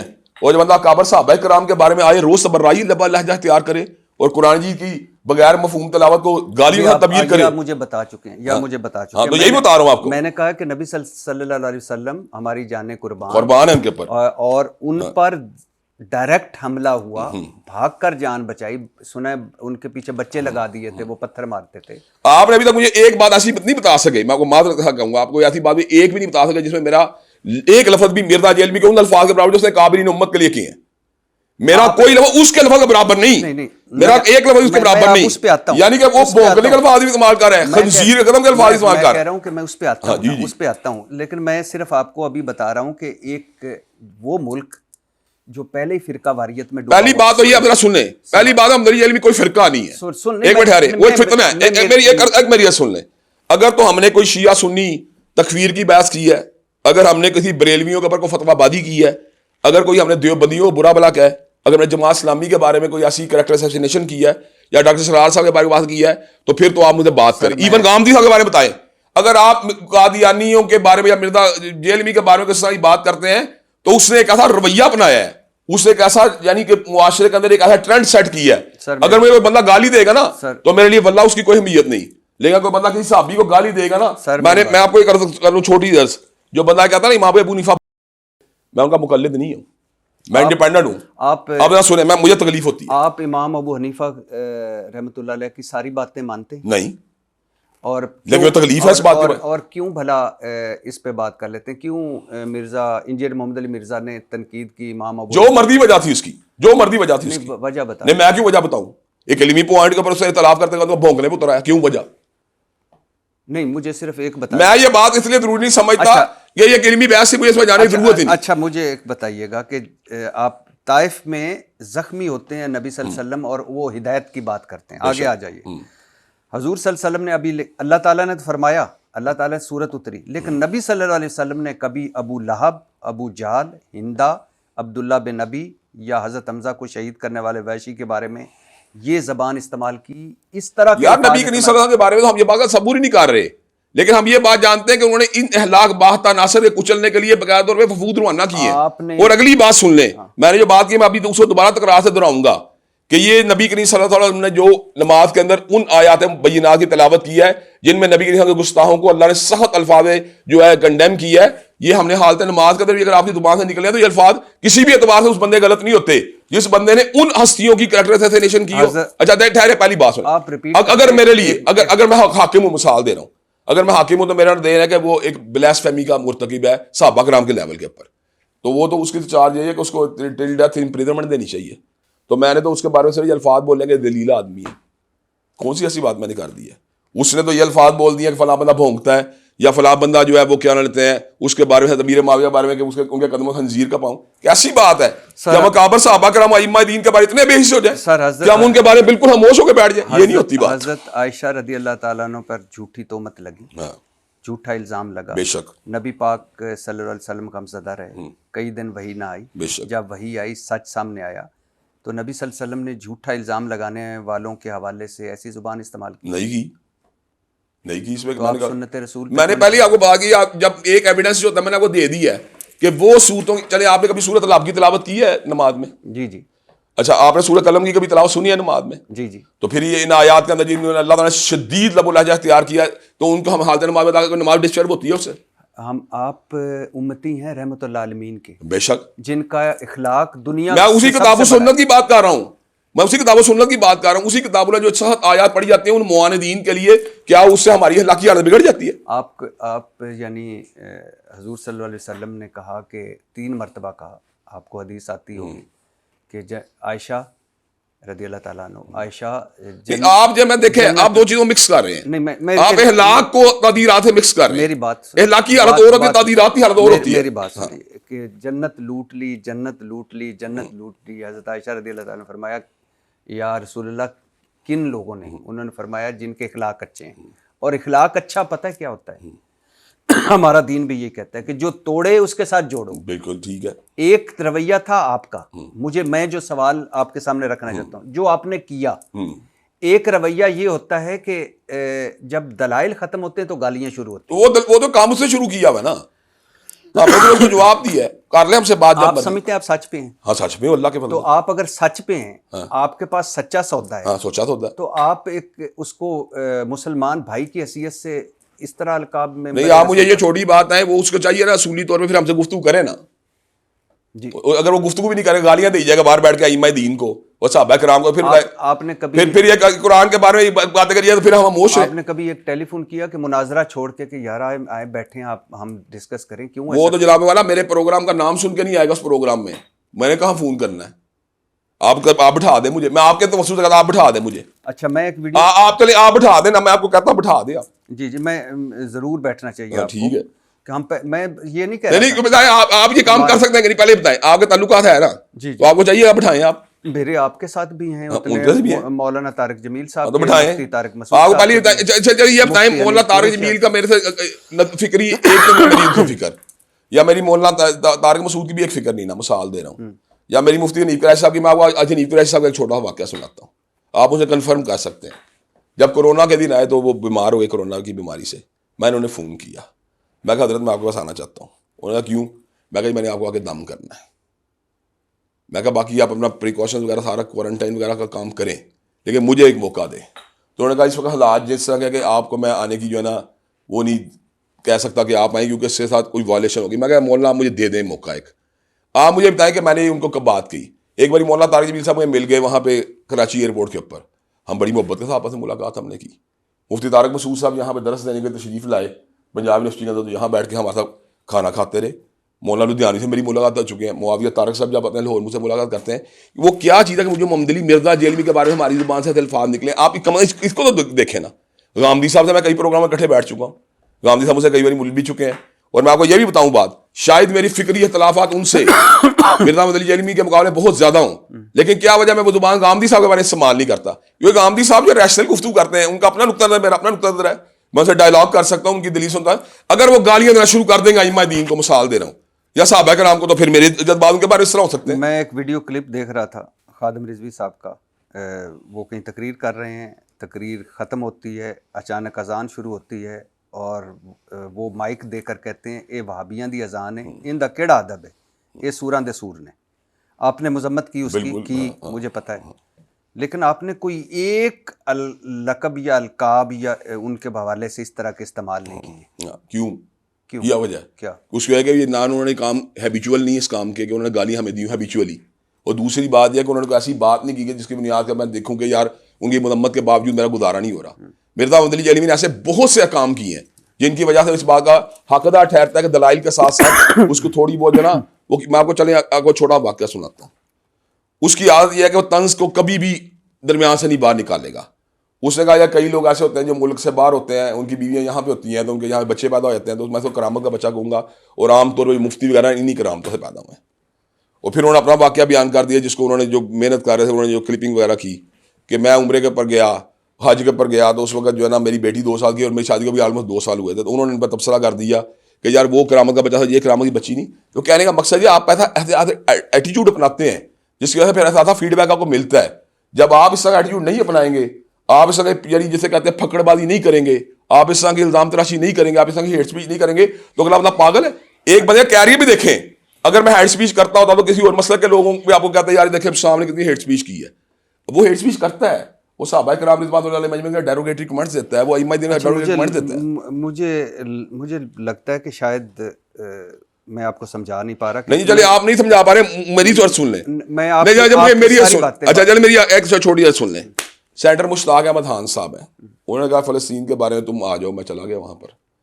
مجھے یہاں پہ ڈاکٹر سراج صاحب کی اکیڈمی سے جو ہے نا فون آیا ان کا, شجاع الدین شیخ صاحب, وہاں بھی چلا گیا. مجھے سراج الحق صاحب بھی بلاتے رہے, مجھے قاضی حسین احمد صاحب بھی بلاتے رہے.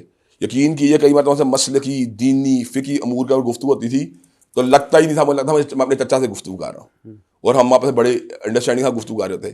وہ کیا ایون طاہر القادری صاحب میری کئی باری ملاقاتیں ہوئی ہیں, ان سے بھی ہم تبادلہ خیال کر لیتے ہیں, اور وہ مجھے کئی بار آ کے فون بھی کرتے ہیں کہ یار مجھ سے کوئی گفتگو کر لو.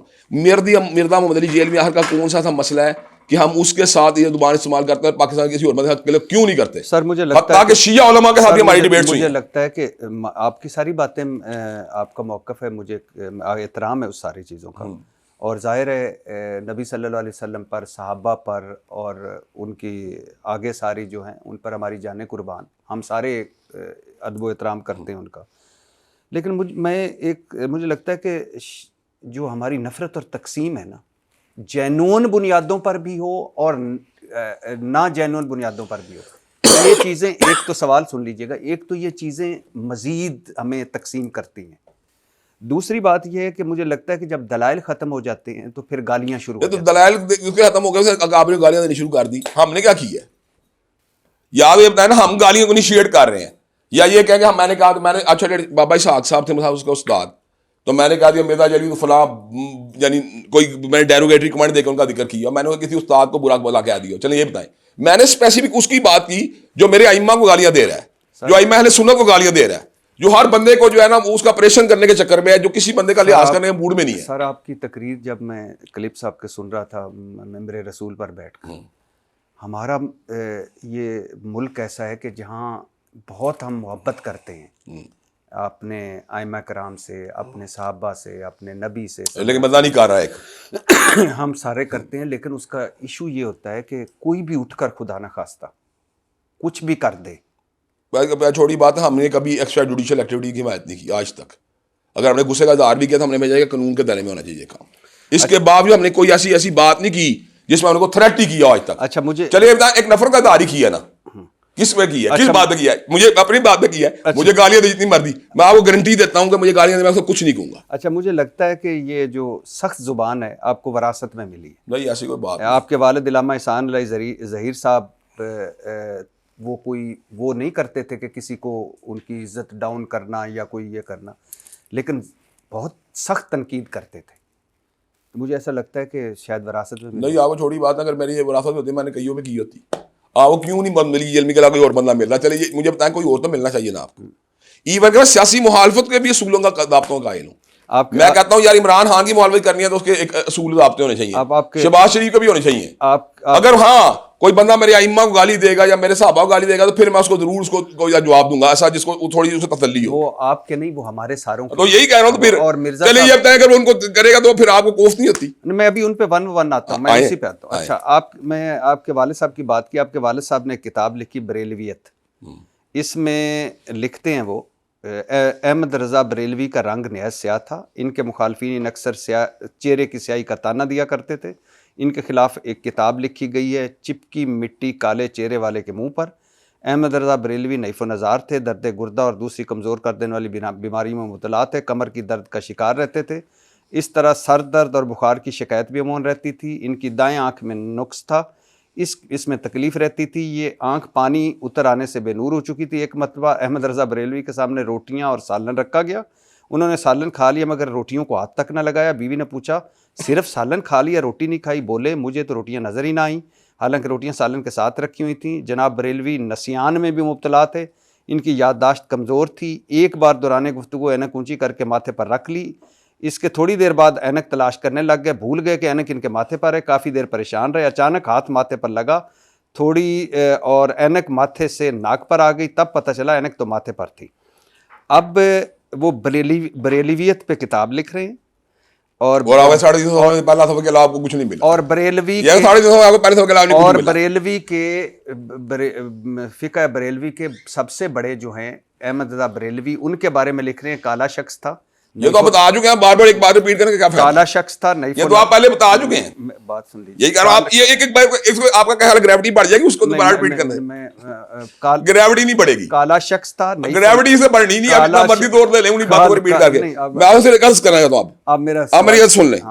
میرے دادا ابو مساعد ہے, بیمار ہوں, میں کہہ سکتا ہوں کہ انہیں گردے کا مسئلہ ہے, انہیں جگر کا مسئلہ ہے, ان کی آنکھوں سے میرے سسر کی آنکھ کے اندر سے پانی آتا بے نور ہو گئی تھی, وہ سامنے تھے, ان کو یہ بیماری کا سامنا کرنا پڑا, قلب کی بیماری کا. اس میں کون سی ایسی بات؟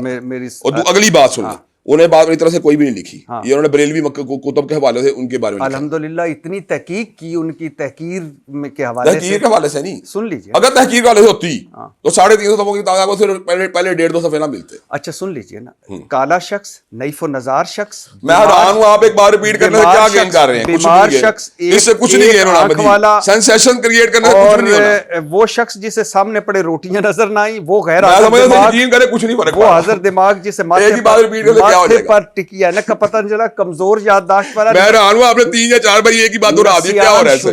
اچھا چلے ایک بات ہے, 350 صفحوں کی کتاب میں سے آپ نے پہلا 150 صفحہ پڑھ دی. یہ بریلویت پہ کتاب, میں آپ کو یہی عرض کر رہا ہوں, آپ نے 350 صفحوں سے پہلا 150 صفحہ پڑھ دیا ہے. اس کے آپ نے قائد کی بحث کے اندر جانے کی کوشش نہیں کی اور علمی بحثوں میں جانے کی کوشش نہیں کی. آپ نے اس کا وہ حصہ لگا دیا جس کو آپ اسٹگما لگا سکتے ہیں کہ یار یہ دیکھیں انہوں نے کیا کیا. اچھا مجھے یہ چھوڑے, ایک میں 20 کتابیں لکھی ہیں, اس سے ایک کتاب کا یہ بات اگر لکھ دی یا کسی حلیے کے بارے میں, اور لکھی بھی ان کے حوالے سے جو اس مسلک کے لوگ ہیں یا اس فرقے کے لوگ ہیں, تو آپ اس کی باقی تعلیمات کا ذکر نہیں کر رہے کہ ان کا ہمارا اختلاف توسل کے موضوع پہ ہے یا ان سے ہمارا جو اختلاف ہے وہ اللہ تبارک و تعالیٰ کی استعانت کے حوالے سے ہے یا قبر پختہ کرنے کے حوالے سے ہے یا ان دیگر امور کے بارے میں، آپ ان کو نہیں ایڈریس کر رہے جس سے پبلک کو فائدہ پہنچے. آپ صرف اس چیز کو کہہ رہے ہیں جس سے یوں لگے کہ اسے تقسیم کی بات ہوئی. ایسی بات نہیں ہے. انہوں نے اس بات کو لکھ دیا اور باقی سارا قلم انہوں نے جو ہے نا ایک فکری عملی اعتقادی گفتگو کی ہے اس کے بعد. میں صرف یہ کہہ رہا تھا کہ کتاب لکھی ہوئی، جو میں سمجھانا چاہ رہا تھا، کتاب لکھی ہوئی ہے بریلویت پہ، علمی بحث جو آپ نے ابھی سارے کی ہے کہ یہ ٹھیک نہیں، یہ ٹھیک ہے، یہ غلط ہے. میں نے ابھی تک ٹھیک ہے درست کا فیصلہ کیا ہی نہیں. میں نے کہا وہ آپ نے وہ موضوعات نہیں چھیڑے جو اصل اختلافی تھے. میں اسی لیے تو اس پہ کر رہا ہوں کہ کتاب بریلویت پہ ہے. انہوں نے پورے جہان کی تحقیق کی احمد رضا بریلوی پہ اور وہ ساری باتیں لکھ دی جو ان کی شخصیت کو ڈاؤن کرتی ہیں. نہیں، یہ کتاب دیوبندی کے حوالے سے لکھی ہے تو پھر انہوں نے زیادتی کی ہے. اگر بریلوی والوں کا حوالے سے پھر کیا زیادتی کی بات ہے بتائیں. بریلویوں کے لیول کوئی زیادتی نہیں. بریلویوں کے حوالے سے اگر لکھے تو کیا زیادتی کی ہے؟ ان کے سب سے بڑے کو کالا شخص نہیں، یہ تو ایک بات یہ بتائیں اگر ریال حدیثوں نے لکھا ہے زیادتی کی ہے. میں کہتا ہوں انہوں نے اگر ریال حدیث دیوبندی کا حوالہ لیا زیادتی کی ہے. اگر انہوں نے ریال حدیث دیوبندی کا حوالہ نہیں دیا پھر آپ کس طرح زیادتی کہہ سکتے ہیں؟ آپ اس کو زیادتی نہیں سمجھتے. میں سمجھتا ہوں کہ انہوں نے جو باتیں کی بریلوی کتب میں سے کی. آپ اس کو سخت زبان نہیں سمجھتے. میں سمجھتا ہوں کہ انہوں نے ساری اعتقادات کی گفتگو کی، پھر 150 صفحے کو اپنا ٹارگٹ کر رہے ہیں. نہیں، آپ اس کو سخت زبان میں سمجھتا ہوں جو انہوں نے کیا بریلوی کتب سے کیا، سخت زبان ہونا یا نہ ہونا ایک الگ بات ہے. آپ نہیں سمجھتے اس سے بریلوی ہرٹ ہوں گے. میں سمجھتا ہوں بریلوی جو ہوتے ہیں ان کو انہوں نے کوئی ایسی باتیں کی ہیں جیسے آپ نے سوروں کا سور بیان کیا نا، تو ہم نے ان کی مذمت کر لی. بات ختم. آپ نہیں سمجھتے کہ اس سے پوری کتاب گہنا جائے گی جو انہوں نے بڑی اچھی لکھی، خوبصورت لکھی کہ انہوں نے، اس لیے کہ آپ جیسے لوگ جب اس کو ہائی لائٹ کریں گے تو پھر تو گہنانے کے چانس ہیں. اگر بندہ جو آگے پڑھے گا، میری بات سن لیں میرے بھائی، ایک میری سن لیں. اگر آپ نمبر 1 سے 300 350 دفعہ تک پوچھیں گے تو اس بات کی اہمیت کوئی نہیں رہے گی آپ کے. میرے بھائی میں یہ کیوں ڈسکس کر رہا ہوں؟ کیونکہ آپ کے والد صاحب نے لکھی ہیں. تو میں نے کہا کون سی یہ بات کی کہ نہیں لکھی انہوں نے؟ یہ بتائیں میں نے کب کہا کہ نہیں لکھی. یہ بریلویت میں اگر یہ نہ لکھتے تو بریلویت مکمل نہ ہوتی. میں نے تو آج یہ بقائی کی نہیں. میں اچھا یہ بتائیں یہ بات جو انہوں نے باتیں لکھی پہلی بار انہوں نے لکھی بریلویوں کے حوالے سے لکھی. اب آپ ایک بات ہے جو انہوں نے کتابیں اس میں لکھ دی، اس کے بارے میں آپ مجھے کیا کہنے آتے ہیں اس کے بارے میں؟ چلیے یہ بتائیں. میں آپ کو کہہ رہا ہوں کہ آپ کو وراثت میں یہ سخت زبان نہیں ملی. بتائیں مجھے میں نے کس کو کیا؟ میں نے کون سے بریلوی کو آج تک گالی دی ہے؟ بتائیں. اچھا ویسے ایک میں آپ کو بتاؤں، جو میں نے تقابلی جائزہ لیا یا جو میں نے دیکھا دین کے معاملے میں، اور آپ نہ مانیں تو یہ آپ کی مرضی ہے، دین کے معاملے میں انجینئر محمد علی مرزا اور ابتسام الہی ظہیر 95% متفق ہیں. جو اہل حدیث کا عقیدہ توحید ہے، اس کی میں بار بار ان کے منہ سے تعریف سنتے دیکھتا ہوں. قرآن، رسول اور توحید 95% مجھے لگتا ہے کہ آپ دونوں متفق ہیں. عقائد کے اندر کئی مقامات پہ آپ نے متفق کیا، لیکن ہم 95% متفق نہیں ہیں. کتنے فیصد ہوں گے؟ میں یہ سمجھتا ہوں کہ وہ کئی ایسے کام کرتا ہے جن سے مجھے شدید اختلاف ہے. مثال ختم نبوت کے بارے میں اس کا سٹانس غلط ہے میرے مقابلے میں. اس کا 295 کے قانون یا حرمت رسول اللہ کے بارے میں وہ سٹانس نہیں جو ہمارا ہے. اس کا صحابہ کرام کی نموز کے بارے میں وہ سٹانس نہیں جو ہمارا ہے. اور فقہی طور پہ بھی وہ اہل سنت کا بندہ نہیں ہے. یہ میں بار بار آپ سے سن چکا ہوں کہ کس حوالے سے وہ آپ ان سے ایگری نہیں کرتے، جن سے ایگری کرتے ہیں. اچھا آپ مجھے بتائیں، میں آپ سے کچھ اور بات پوچھ رہا ہوں کہ وہ میرے ایموشنز کو ہرٹ کرتا ہے، میرے مقدسات کو چھیڑ کے وہ ان کو گالیاں دیتا ہے، وہ ان کے بارے میں ایسے الفاظ استعمال کرتا ہے جو وہ چبھتے ہیں. تو میں اس وقت بطور ایک اپنے نبی کا غلام ہونے کے ناطے یا صحابہ کرام کا ایک معمولی سا ایک پروانہ ہونے کے ناطے اگر میں رد عمل دیا تو ابھی تک بھی آپ ایک ایسا رد عمل کا جملہ یا لفظ ثابت نہیں کر سکتے جو اس کے لیول کا ہو.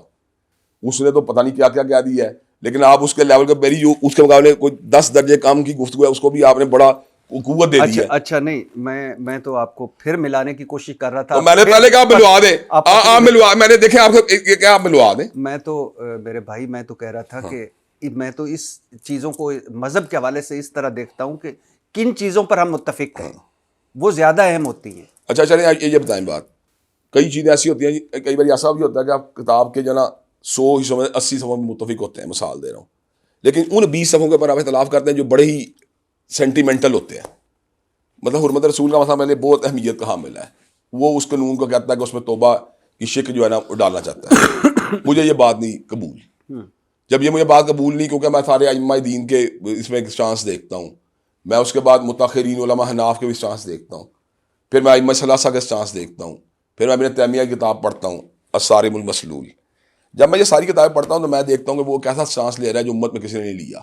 وہ کیوں اس میں توبہ کو ڈالا جاتا ہے؟ جبکہ یہ بات واضح ہے کہ حدود و تعدیرات کے باب کے اندر جب گواہیاں پوری ہو جائیں اور مجرم جو ہے وہ قانون کی گرفت نہ چلا جائے تو اس کے لیے معافی گنجائش کوئی نہیں ہوتی. وہ کیوں اس طرح کی باتیں کرتا ہے جس سے یعنی کہ نبی کریم کی حرمت کے بارے میں وہ مولڈ کر دیتا ہے, یا کبھی جو ہوتا ہے وہ ان کے ساتھ نکاح کی باتیں کرنا شروع کرتا ہے. قادیانی عورت کے ساتھ نکاح کرنا جو ہے اس کے نزدیک جو ہے نا کوئی قباحت کی بات نہیں. قادیانی مرد کی میں بات نہیں کر رہا, کیونکہ میں نے دیکھا کئی مرتبہ اس کی عادت ہے بات کرے وہ اب قادیانی مرد کا حوالہ دے گا, قادیانی عورت کے ساتھ بات کرنے کو وہ کہتا ہے کہ نکاح کرنے میں کیا حرج ہے جبکہ یہ اہل کتاب سے ہمارے زیادہ قریب ہے. وہ ایسی باتیں کرتا ہے جو آج تک امت میں کسی نے نہیں کی. اچھا وہ امت میں کسی نے نہیں کی ہوتی, وہ ان کو پھر اس کے بعد اسٹریس بھی کرتا ہے, اور جو ان کی معال کرتے ہیں ان کو پھر یعنی کہ زیادہ طور پر ان کو کرٹیسائز کرتا ہے تو اس انداز میں جو غیر اخلاقی انداز ہوتا ہے. تو مجھے بتائیں تو پھر ایک ہرٹ نہیں ہوتا. میں صرف آپ سے آپ کا رد عمل جاننا چاہتا ہوں, بات آپ نہیں کرنی. میں کہہ رہا ہوں کہ قاری خلیل الرحمان جاوید آپ کے اہل حدیث کے بڑے ہیں, وہ ایک ان کا میں ٹی وی پروگرام سن رہا تھا, اس میں ان سے سوال ہوا کہ انہیں سن تو لیں کہ قاری صاحب سے سوال ہوا کہ جب بھی کوئی نبی آیا اس کی جو ان نبی کی امت تھی انہوں نے نبی کی تعلیمات کو رد کیا, کیوں کیا؟ تو قاری خلیل الرحمان جاوید صاحب فرما رہے تھے کہ جب بھی کوئی نبی آیا اس نے پیغام دیا اللہ کا, توحید کا یا شریعت کا اپنے وقت کے مطابق, تو اس امت کے بڑے سفید داڑیوں والے بزرگوں نے کہا کہ یہ کل کا اب آپ پوری بات بتا دیں آپ پوری بات میں کہہ رہا ہم نے حوالہ نہیں دیکھا کہیں. میں آپ کو کلپ بھجواؤں گا, آپ دیکھ نہیں کلپ کی بات نہیں میں کہہ رہا, میں کہہ رہا بات بلا سند ہے. اچھا تو انہوں نے کہا قاری خلیل الرحمان جاوید صاحب نے کہ وہ لوگ کہتے تھے, امت والے کہتے تھے کہ یہ کل کا چھوکرا آ کر ہمیں ہمارا. اچھا آپ ایک سیکنڈ ٹھہریں گے, یہاں میں ایک انپوٹ میں دے لوں گا اس کے اندر. آپ نے ڈاکٹر اسرار کی بات بھی کرنی ہے, آپ سن لیجیے, آپ نے ڈاکٹر اسرار کی بات بھی کرنی ہے, آپ ایک انپوٹ میں ڈاکٹر اسرار کی بات سن لیجیے, آپ ایک انپوٹ لے لیں, آپ ایک چھوٹی انپوٹ میں لے لیں. ڈاکٹر اسرار صاحب کی بات بھی سن لیں پھر جواب دیں. ڈاکٹر اسرار احمد صاحب بتا رہے, وہ انہوں نے ایک واقعہ سنایا کہ عبداللہ بن ابی نے کوئی بات کی تو وہاں زید بن ارقم, اگر میں غلط نہیں ہوں, نوجوان صحابی تھے, تو انہوں نے وہ بات سنی, انہوں نے رسول اللہ صلی اللہ علیہ وسلم کو آ کر بتائی. تو رسول اللہ صلی اللہ علیہ وسلم ہماری جان قربان, وہ انہوں نے بلا لیا عبداللہ بن ابی کو. عبداللہ بن ابی جو منافق تھے وہ مکر گیا وہ. تو اس کے بعد رسول اللہ صلی اللہ علیہ وسلم خاموش ہو گئے. پھر وحی آئی, پھر ڈاکٹر اسرار صاحب کہتے ہیں کہ چلا عبداللہ بن ابی نے کہا کہ یہ کل کا چھوکرا مجھے جھوٹا ثابت کرے گا, تو پھر ڈاکٹر اسرار کہتے ہیں کہ یہ کل کا چھوکرا سچا ثابت ہو گیا, وہی آئی. اب ذرا میری پہلی بات تو یہ جتنی باتیں ان کی سند کوئی نہیں ہے کسی کی بھی, ان میں کسی ایک بات کا ثبوت کو ثابت ہونا نہیں ملتا.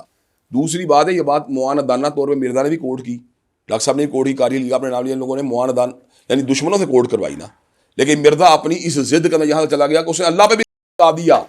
یہ تو پہلی بات ہے مخالفت تک تھی کہ مخالف تھے, اب اس نے کہا دیا کہ اللہ تعالیٰ ابراہیم علیہ السلام. اچھا آپ اس کے بارے میں کیا کہیں گے؟ اچا آپ آگے اب یہ دیکھیں, آپ نے بات کا ٹھہرنا بھی چاہیے نا ایک منٹ. آپ اس نے کہا دیا ابراہیم اللہ.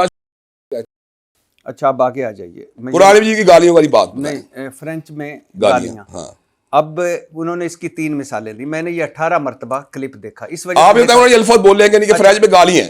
اب آپ سنیں گے, بتائیں کہ انہوں نے کہا کہ قرآن سمجھ کے پڑھو, ٹھیک ہے, ترجمے سے پڑھو, انجینئر محمد علی مرزا کہہ رہے تھے. اور پھر انہوں نے کہا کہ بھائی مثالیں دی, 3 مثالیں دی.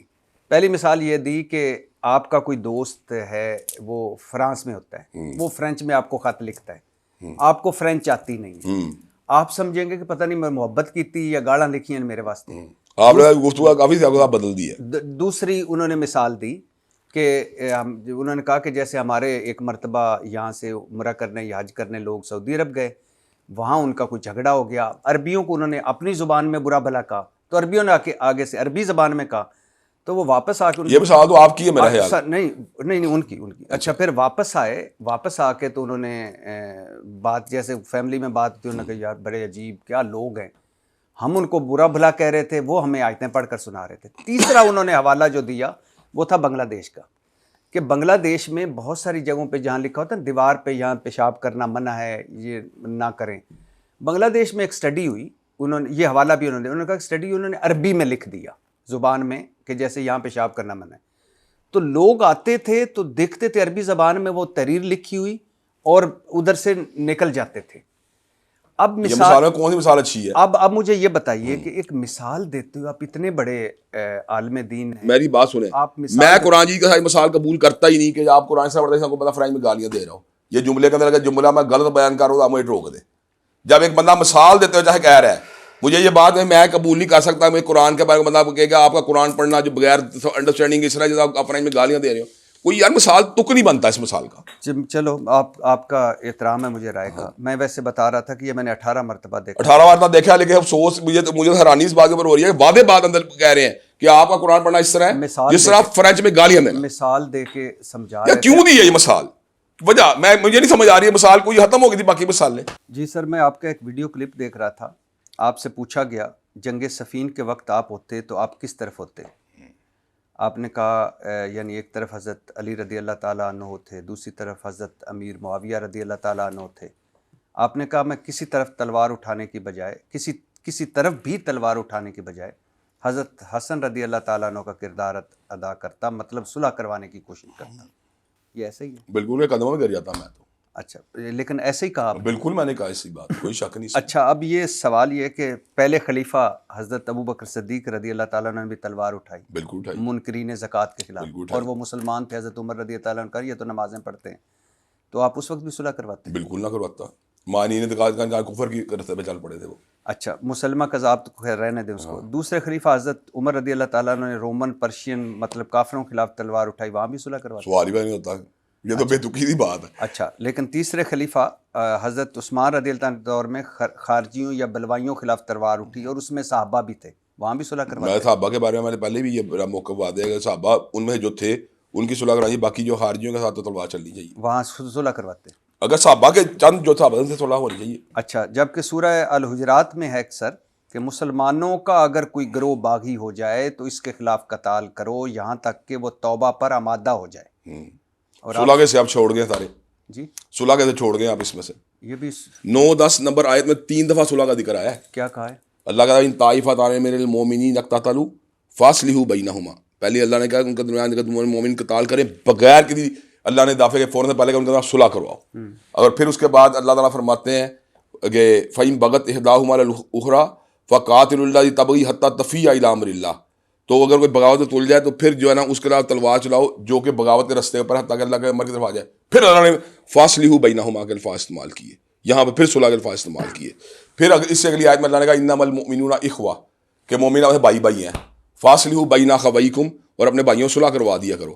جب اللہ بار بار صلح کی بات کرتا ہے, اور حضرت امام بخاری رحمۃ اللہ علیہ حدیث 2704 کے اندر حضرت حسن کی صلح کا باب یہی باندھتے ہیں, اور نبی کے سامنے سیدنا حسن کو اپنے ممبر مبارک کے اوپر جو تشریف جب وہ ان کو لڑکھڑائے تو ان کو اٹھا کے جب بات کہی ان ابنی ھذا سید, یہ میرا بیٹا سردار ہے, لعل اللہ ان یصلح به بین فئتین عظیمتین من المسلمین, کہ اللہ تعالیٰ اس کے ذریعے صلح کروائے گا مسلمانوں کی دو دین جماعتیں. جب اللہ کے نبی اس کی حمایت کرتے ہیں, حضرت امام بخاری صلح کے باب باندھتے ہیں, اور اکابر صحابہ کے میں کئی ایسے لوگ ہیں جو بقایا طور پر یہ بات کرتے ہیں کہ ہمیں ان جنگوں کا حصہ نہیں بننا چاہیے بلکہ صلح کروانی چاہیے, تو میں نے کون سی ایسی بات کی جو خلاف شریعت ہے؟ نہیں, میں یہ نہیں کہہ رہا, میں یہ کہہ رہا ہوں تو کیا صلح کی اس وقت کوششیں نہیں ہوئی ہوں گی؟ جنہوں لوگوں نے کوششیں کی ہیں انہی کوششوں کا منطقی انجام یہ کہ سیدنا حسن رضی اللہ تعالیٰ عنہ سیدنا امیر معاویہ پہ صلح ہوئی اور نبی کی پیشین کو پوری ہوئی. اچھا, میں آپ کو ویسے بتا دوں کہ حضرت امام حسن رضی اللہ تعالیٰ عنہ صلح کرنے نہیں گئے تھے, 40,000 کا لشکر لے کر جنگ کے لیے نکلے تھے. حضرت حسن رضی اللہ تعالیٰ کا لشکر دیکھ کر اور صلاح مشورہ کر کے حضرت امیر معاویہ رضی اللہ تعالیٰ عنہ نے صلح کی پیشکش کی, جسے حضرت حسن رضی اللہ تعالیٰ نے قبول کر لیا. عبد البری صاحب کی خدمت میں کرنے لگا ہوں جی, اس صلح کا نتیجہ کیا نکلا؟ پھر امیر کون بنے مسلمانوں کے؟ حضرت امیر معاویہ رضی حضرت امیر معاویہ امیر بن گئے. اس کا مطلب یہ ہے کہ وہ صلح کے اندر ولنگ تھے تو صلح ہی نا. جی جی. اور ہوئی کس کے ساتھ؟ کیا کسی مسلمان سے ہوئی یا کسی منافق سے ہوئی؟ نعوذ باللہ من ذالک. حضرت امام حسن رضی اللہ تعالیٰ عنہ. حضرت امام حسن رضی اللہ تعالیٰ عنہ جو صلح کی وہ کسی منافق سے کی کہ مسلمان سے کی؟ حضرت امیر معاویہ رضی اللہ تعالیٰ عنہ یہی میں کہہ رہا ہوں, صحابی رسول سے کی نا, ایک مسلمان سے کی نا. تو اس کا مطلب یہ انہوں نے اس حکم پہ عمل کیا اور اس پیشین کو بھی عمل کیا نا جس کا نبی نے ذکر کیا تھا کہ یہ میرا بیٹا سردار ہے, اللہ اس کا یہ صلح کروائے گا. تو اس میں انہوں نے جو ہے اس کی سرداری کی نسبت کس سے کی گئی؟ صلح دے کے جنگ سے. جی جی, صلح سے کی گئی نا. تو اس کا مطلب صلح سرداری والا کام اور سردار والا کام کیا ہوا. ابھی آپ نے رسول اللہ صلی اللہ علیہ وسلم کی یہ حدیث سامنے رکھی جس میں رسول اللہ صلی اللہ علیہ وسلم نے کہا کہ یہ میرا بیٹا سردار ہے, اور اس کے یہ دو گروہوں میں صلح کا باعث بنے گا یا صلح کروائے گا. جی جی. ایک حدیث ہے قتل عمار بن یاسر رضی اللہ تعالیٰ عنہ کے بارے میں, جن کی زبان کو شیطان سے محفوظ رکھا گیا. بالشک. اور مردوں میں سب سے پہلے شہید حضرت یاسر رضی اللہ تعالیٰ عنہ, عورتوں میں سب سے پہلے شہید مسلمانوں میں حضرت سمیہ رضی اللہ تعالیٰ عنہ، اور ان دونوں کے بیٹے تھے حضرت عمار بن یاسر رضی اللہ عنہ. اور وہ جو ایک مرتبہ پہلے بھی آپ سے میں نے ڈسکس کیا تھا کہ مسجد نبی کی تعمیر کا وقت سب صحابہ ایک ایک پتھر اٹھا کر لا رہے تھے. حضرت عمار بن یاسر رضی اللہ تعالیٰ 2 پتھر اٹھا کر لا رہے تھے. نبی صلی اللہ علیہ وسلم ہماری جانیں قربان نے دیکھا، ان کے بالوں سے اور داڑھی مبارک سے مٹی جھاڑ کر کہا افسوس اہل ابن سمیہ، تمہیں ایک باغی گروہ یا باغی جماعت قتل کرے گی، تم انہیں اللہ اور جنت کی طرف بلا رہے ہوگے اور وہ تمہیں جہنم کی طرف. اب حضرت عمار بن یاسر حضرت علی کی طرف تھے، ان کی فوج میں تھے، اور ان کے مخالف تھے حضرت امیر معاویہ رضی اللہ تعالیٰ عنہ، اور بیت رضوان کے صحابی صلح حدیبیہ والے حضرت ابو الغادیہ شامی نے انہیں قتل کیا، شہید کیا. عمار بن یاسر اکیلے نہیں شامل، ان کا تیر بھی شامل. اور مسند احمد میں ہے کہ یہ تمام عمر روتے رہے عبد الغادیہ شامی کہ مجھ سے عمار قتل ہو گئے. مطلب حضور صلی اللہ علیہ وسلم کی حدیث جو تھی وہ اس کی گریوٹی. ہاں اب حضرت اس حدیث کو بھی آپ مانتے ہیں کہ وہ باغی گروہ میں ہوگا؟ میں 2 جواب آپ کو دینا چاہتا ہوں. جی ضرور. پہلی بات یہ قطعی الدلالہ نہیں ہے حدیث، یعنی کہ دلالت میں قطعیت نہیں پائی جاتی، بلکہ اس کی دلالت میں ایک سے زیادہ رائے پائی جاتی ہے. اس کے اندر یہ بات ہے کہ اسی سند کے ساتھ مستدرک حاکم کے اندر جو ہے نا حضرت ابن عباس کا یہی سند کا باقاعدہ طور پر روایت موجود ہے، جس میں انہوں نے کہا ابو سعید خدری کے پاس جا کے خوارج کے بارے میں جو ہے نا یہ بات جو ہے نا اسے جا کے حدیث سن کے آؤ. تو وہاں پہ اس کو جو ہے بیان کیا گیا. جو وہ لوگ ابتدائی طور پہ جو خارجی تھے وہ ابتدائی طور پہ مسلمان ہی تھے نا، لیٹر ان کو گمراہ ہوئے تھے نا، تو اس کا مطلب اس کی نسبت کی جاتی ہے کہ ان کو جن لوگوں نے شہید کیا ان میں ابو الغادیہ کے علاوہ 2 ایسے بندے شامل تھے جو خوارج کے اندر جو شامل ہو چکے تھے. پہلی بات تو یہ ہوگی. دوسری بات یہ ہے کہ میں نے قتل عمار یا شہادت عمار رضی اللہ تعالیٰ عنہ کے بعد یہ صلح ہوئی ہے سیدنا حسن کے ساتھ، اور ہوئی کس کی؟ 2 مسلمان گروہوں کی. اس کا مطلب یہ ہے کہ اس واقعے کے باوجود بھی جو الزام سیدنا امیر معاویہ کا لشکر پر لگایا جاتا ہے وہ اس سے اسلام سے باہر نہیں ہوئے، نہ وہ ایمان سے باہر ہوئے. تیسری بات یہ ہے کہ اس کے اندر جس چیز کا ذکر ہے وہ اس کی شناعت ہے، وہ اس کی ایک یعنی کہ اس کی ایک گریوٹی ہے کہ یہ عمل جو ہے نا اس کے اوپر اس کی مذمت کی گئی ہے. اگر مرزا جیلمی کا بھی مفہوم لے لیا جائے تو میں اس کے باوجود یہ بات کرتا ہوں کہ اس سے سیدنا امیر معاویہ نہ صحابیت مجروح ہوتی ہے، نہ کتابت وحی مجروح ہوتی ہے، نہ ان کا یہ جو ہے اس کا بحری جنگ کے جو ان کا سپہ سالار ہونا مجروح ہوتا ہے. ہم یہ بات سمجھتے ہیں کہ جتنی جنگیں سیدنا امیر معاویہ رضی اللہ عنہ کی ہوئی ہیں سیدنا علی المرتضیٰ کے ساتھ، اس میں سیدنا علی کا موقف صائب تھا، حق تھا. لیکن جو استدلال مرزا جیلمی کرنا چاہتا ہے وہ معاذ اللہ سیدنا امیر معاویہ کو اور اسی طرح بڑے کئی اکابر صحابہ کو ظالم اور فاسق بلکہ ایون اپنی اشارہ کرنے میں منافق ثابت کرنا چاہتا ہے. اور ہم یہ بات سمجھتے ہیں کہ صحابہ کرام رضوان اللہ علیہم اجمعین کے بارے میں جو ہمارا مقدمہ اہل سنت کا ہے وہ سیدنا علی المرتضیٰ کے حق کے اوپر ہونے کا ہے. لیکن اس کے ساتھ ساتھ ہم یہ بھی سمجھتے ہیں کہ سیدنا علی المرتضیٰ خلفائے راشدین میں 4تھے نمبر کے اوپر ہے، جبکہ مرزا جیلمی اوپنلی یہ بات جو ہے مقامات کے اوپر کہہ چکا ہے کہ میں تو وہ مقدمہ لڑ رہا ہوں جو مقدمہ تم ساری زندگی لڑ سکتے. کون سا مقدمہ؟ جو وہاں پہ جناب والا جس مقام کے اوپر نبی کریم صلی اللہ علیہ وسلم نے یہ بات کہی تھی کہ علی مولا، تو وہاں پہ اہل سنت کے یہاں جو ہے اس کا تصور جو ہے وہ ایک خوشبری کا ہے. جب کہہ رہے تشیع کہ یہاں پہ یہ مقدمہ جو ہے ان کی امامت کا ہے، تو اس نے کہا یار میں تو وہ والا مقدمہ لڑ رہا ہوں جو تم مقدمہ جو ہے نا جو نہیں تم سے لڑا جا رہا. اسی وجہ سے اس نے سیدنا صدیق اکبر کے پہلے مادی خلیفہ ہونے کا ذکر تو کیا ہے لیکن پہلے روحانی خلیفہ ماننے میں ان کو تیار نہیں ہے. تو اس کا کیا مطلب ہے؟ اس کا مقدمہ بنیادی اہل سنت کا مقدمہ نہیں ہے. اہل سنت یہاں پہ سیدنا علی حق کے اوپر ہے اور اس کا سیدنا امیر معاویہ کی ہدایت تحدی ہے، لیکن وہ جو ثابت کرنے آتا ہے وہ چیز ثابت نہیں ہوتی. حضرت علی رضی اللہ تعالیٰ غدیر خم کا جو مقدمہ جو یہاں پہ رافضیوں کا یہاں پہ جو مقدمہ ہے مرزا جیلمی وہ مقدمہ لڑ رہا ہے. حضرت علی رضی اللہ تعالیٰ انہوں نے بھی جو قنوت نازلہ ہے اس میں بھی انہوں نے کہا میں اللہ تعالیٰ سے امید کرتا ہوں کہ اللہ انہیں بھی معاف کر دے گا مگر قیامت والے دن میرے اور معاویہ رضی اللہ تعالیٰ عنہ اس لیے کہ اس وقت یہ واقعہ نہیں تھا صلح کا، میرے ہاں جی میرے اور معاویہ رضی اللہ تعالیٰ کے درمیان طے ہوگا اللہ کے حضور. اور میں عرض آپ کے کرنے لگا یہ جس کو سیدنا علی المرتضیٰ یہ الفاظ کے ہیں اس کے بعد صلح یہ سیدنا حسن کی اور وہ قطعی الدلالہ بات. اور رسول اللہ صلی اللہ علیہ وسلم نے کی حدیث ہے کہ تم میرے بعد میری سنت میرے خلفائے راشدین کی سنتوں کو مضبوطی سے پکڑنا، بے شک وہ داڑھ سے بے شک کوئی شک نہیں. اچھا سر، اصل میں بات یہ کہ ان ساری باتوں جو مرزا جیلمی صاحب نتیجہ نکالتے ہیں صاحب بھی کہنا چاہیے وہ نتیجہ ہم نہیں نکال سکتے، اس لیے کہ ان کا مقدمہ وہ جو رافضیوں کا ہے ان کے نزدیک غدیر خم کے مقام پر حضرت امیر معاویہ رضی اللہ تعالیٰ صحابی رسول ہیں. میں کچھ اور بات کر رہا ہوں، ان کا مقدمہ یہ نہیں ہے بات. ان کا مقدمہ اس کا یہ ہے کہ میں نے کہتا تم نے لعنت اللہ کہہ کے وہ کام نہیں کیا جو میں نے رضی اللہ کہہ کے کر لیا. نہیں استغفر کیا یہ جملہ ہے؟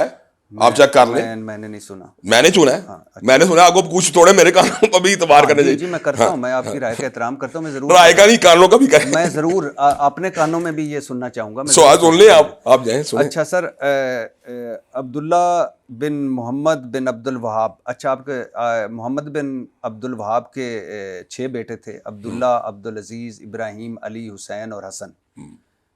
علی, حسین اور حسن کی. اچھا اگلی بات ذرا سنو تھوڑی ہے. بڑے کابر علماء حدیث کا نام جو ہے حسین ان کے نام میں آتا ہے. ہمارے بہت بڑے حدیث ہے پنجابی کے مولانا محمد حسین شیخو پوری. ہمارے بہت بڑے شیخ الکل گزرے ہیں سید نذیر حسین محدث دہلوی. ہمارے یہاں ہمارے بڑے گہرے دوست ہیں مولانا عبدالرحمن مدنی کے بیٹے ہیں, ایک کا نام ڈاکٹر حسن مدنی, ایک کا نام ڈاکٹر حسین مدنی. ہمارے ایک بڑے قریبی دوست ہیں شاہد رفیق صاحب, ان کے بیٹے کا نام, ایک بیٹے کا نام ہے حسن, ایک کا نام ہے حسین. میرے نانا حافظ محمد گوندلوی جو کہ بڑے حدیث کے استاد تھے, انہوں نے اپنے ایک پوتے کا نام رکھا محسن علی اور ایک اپنے نواسے کا نام رکھا حسن علی. تو یہ ہم یہ بات سمجھتے ہیں, یہ تو کوئی ایسی بات ہی نہیں. آپ کے بچوں میں کوئی ہے حسن حسین؟ میں نے آپ کو اتنی مثالیں دے دی ہیں, کیا وہ کافی نہیں آپ کے لیے؟ میں ویسے پوچھ رہا ہوں. تو انشاءاللہ کوئی بیٹا ان کا ہوگا تو نام رکھ دیں گے انشاءاللہ. نہیں میں یہ نہیں میں یہ کہہ رہا ہوں انشاءاللہ کوئی ہوگا نا. اب ذرا سنیں میری بات, انشاءاللہ اگر ہوگا تو رکھیں گے نام. ہوتا تو یہ نام آئے گا انشاءاللہ. میں یہ نہیں کہہ رہا, آپ نے مجھے کئی مرتبہ کہا ہے کہ وہ ہمارے سر کا تاج ہے. تاج ہے, تاج ہے. تو میں اس حوالے سے بالکل نہیں کہہ رہا, میں ویسے پوچھ رہا تھا. یہ میں اس لیے آپ نے جو کہ تھوڑا استجاب کیا نا کیونکہ بیٹے وہ نام تھے, تو میں آپ کو بتایا کہ ہمارے یہاں پہ عام بات ہے. لیکن چونکہ یہ عبد الوہاب صاحب, محمد بن عبد الوہاب صاحب چونکہ بڑے ہیں نا, اس لیے بڑے علماء میں شمار ہوتے ہیں. جی اس لیے میں بات کر رہا ہوں. محمد بن عبد الوہاب کے بیٹے عبداللہ نے کتاب لکھی سیرت الرسول, 800 صفحات کی کتاب.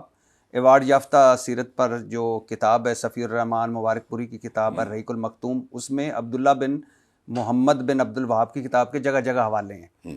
اس کے صفحہ نمبر 282 پر ہے کہ حضرت امیر معاویہ رضی اللہ تعالیٰ عنہ نے اہل شام سمیت حضرت علی رضی اللہ تعالیٰ عنہ کی بیعت نہیں کی, اہل شام سمیت. پھر نہ صرف ان کی مخالفت کی بلکہ ان پر قتل عثمان میں اعانت اور اس پر رضامندی کا الزام بھی دھرا, مگر اللہ تعالیٰ نے ان کو اس سے بچا لیا. ٹھیک ہے, یہ بری ہیں سیدنا علی المرتضیٰ, کوئی شک نہیں اس بات میں. سیدنا علی المرتضیٰ کے بارے میں گمان کرنا کہ معاذ اللہ ثم معاذ اللہ ان کے یہاں پہ کوئی ایسی بات ہے یعنی کہ ان کے اوپر کوئی معمولی سا بھی شائبہ کرنا, یہ تو حرام ہے ان کے بارے میں. جی اچھا, پھر سوال ہے عبداللہ بن محمد بن عبد الوہاب کی کتاب سیرت الرسول میں بھی ہے کہ بنو امیہ دور میں 60 سال ممبروں سے یہ بات ثابت حضرت علی پر سب و شتم ہوتی رہی, مگر اللہ تعالیٰ نے ان کی شان مزید بلند کر دی. یہ بات ثابت نہیں ہے سب و شتم والی. یہ جو صحیح مسلم کی حدیث, اس میں رجل من آل مروان ہے, ایک مجہول آدمی آل مروان میں سے. تو میں یہ بات واضح طور پہ کہنا چاہتا ہوں کہ بنو امیہ کے جو غلط لوگ ہیں وہ غلط ہی ہیں. جی آپ یہ دیکھیں سیدنا عثمان بنو امیہ میں سے, سیدہ ام حبیبہ بنو امیہ میں سے, سیدنا امیر معاویہ بنو امیہ میں سے, سیدہ رقیہ سیدہ ام کلثوم بنو امیہ کے اندر بیائی گئی ہیں. اس کا مطلب یہ ہے کہ جو لوگ مقام والے ہیں مقام والے ہیں, جس بندے نے شنی فیل کیا ہے وہ خود اس فیل کا ذمہ دار ہے, وہ غلط ہے. اب ابو لہب جو ہے وہ ہاشمی ہے, اس کے باوجود اللہ نے پوری کی پوری صورت جو اس کے بارے میں اتار دی.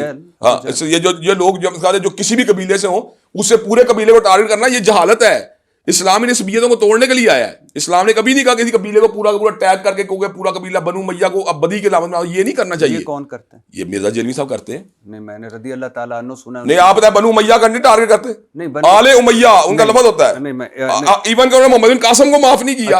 اچھا یہ اگلی بات, انہوں نے محمد بن قاسم کو معاف نہیں کیا. اچھا میں وہ ہوتا ہے کہ سم ٹائم ہوتا ہے کہ آپ پہ نا واجب ہو جاتا ہے, حالانکہ مجھے کوئی ضرورت نہیں ہے, آپ بھی عالم ہیں وہ بھی عالم ہے میری نظر میں, تو کوئی ضرورت نہیں. میں نے بہت دفعہ ان کے جب آ رہا تھا, یہ جیسے میں لیکچر سن کے ان کے آ رہا تھا آپ کے ساتھ, آپ کے بھی سنے ان کے بھی, ہر مرتبہ رضی اللہ تعالیٰ عنہ انہوں نے کہا ہے, حضرت امیر معاویہ رضی اللہ تعالیٰ عنہ ہر مرتبہ کہا ہے کہ اللہ ان کا اور حضرت علی رضی اللہ تعالیٰ اللہ کے حضور ان کا ہوگا. اور دوسری پھر آپ نے میرے کان والی بات چھوڑ دی, پھر میرے کان والی بات چھوڑ دی. اور ایک مرتبہ میں نے یہ میں کیٹیگریکلی اس لیے کہہ رہا ہوں کہ انہوں نے ایک مرتبہ کہا کہ آل بنو امیہ پوروں کے ہم کوئی خلاف تھوڑی ہیں, ہم نے تو ان کے کچھ واقعات پہ یہ بات کر رہے ہیں. بہرحال انہوں نے یہ بندے نے سوال کیا, یار رضی اللہ کیوں کہتے ہیں, دل پہ پتھر رکھ کے کہتے ہیں. نہیں میں نے نہیں سنا. تو سن لینا, میرے کانوں میں تھوڑا بات تو کر لیں. اچھا ہم تو محبت سے کہتے ہیں, ہم محبت سے کہتے ہیں, یہی بات, بس یہی بات ہے. ہاں اچھا یہ لیکن یہ آپ یہ صحیح مسلم کی حدیث 6229 6229 میں نے پہلے کہا ایک مجہول بندہ ابو التراب, یہ میں نے پہلے کہا ایک مجہول بندے کے بارے میں جس کا کوئی آئیڈینٹیفیکیشن نہیں ہوتی. یہ مجہول کی حدیث ہوتی ہے. میں ساتھ دے رہا ہوں کہ یار بنو امیہ کے ایک آدمی نے مثلا آل مروان کے بندے نے ان کے بارے میں سب کچھ ختم کی, تو اس کا مطلب یہ تو نہیں کہ پورے قبیلے کو اس کے اندر ٹیگ کر لیا جائے یا پورے قبیلے کو کہا جو کام کر رہا ہے. اچھا میں آپ کا ایک ویڈیو کلپ سن رہا تھا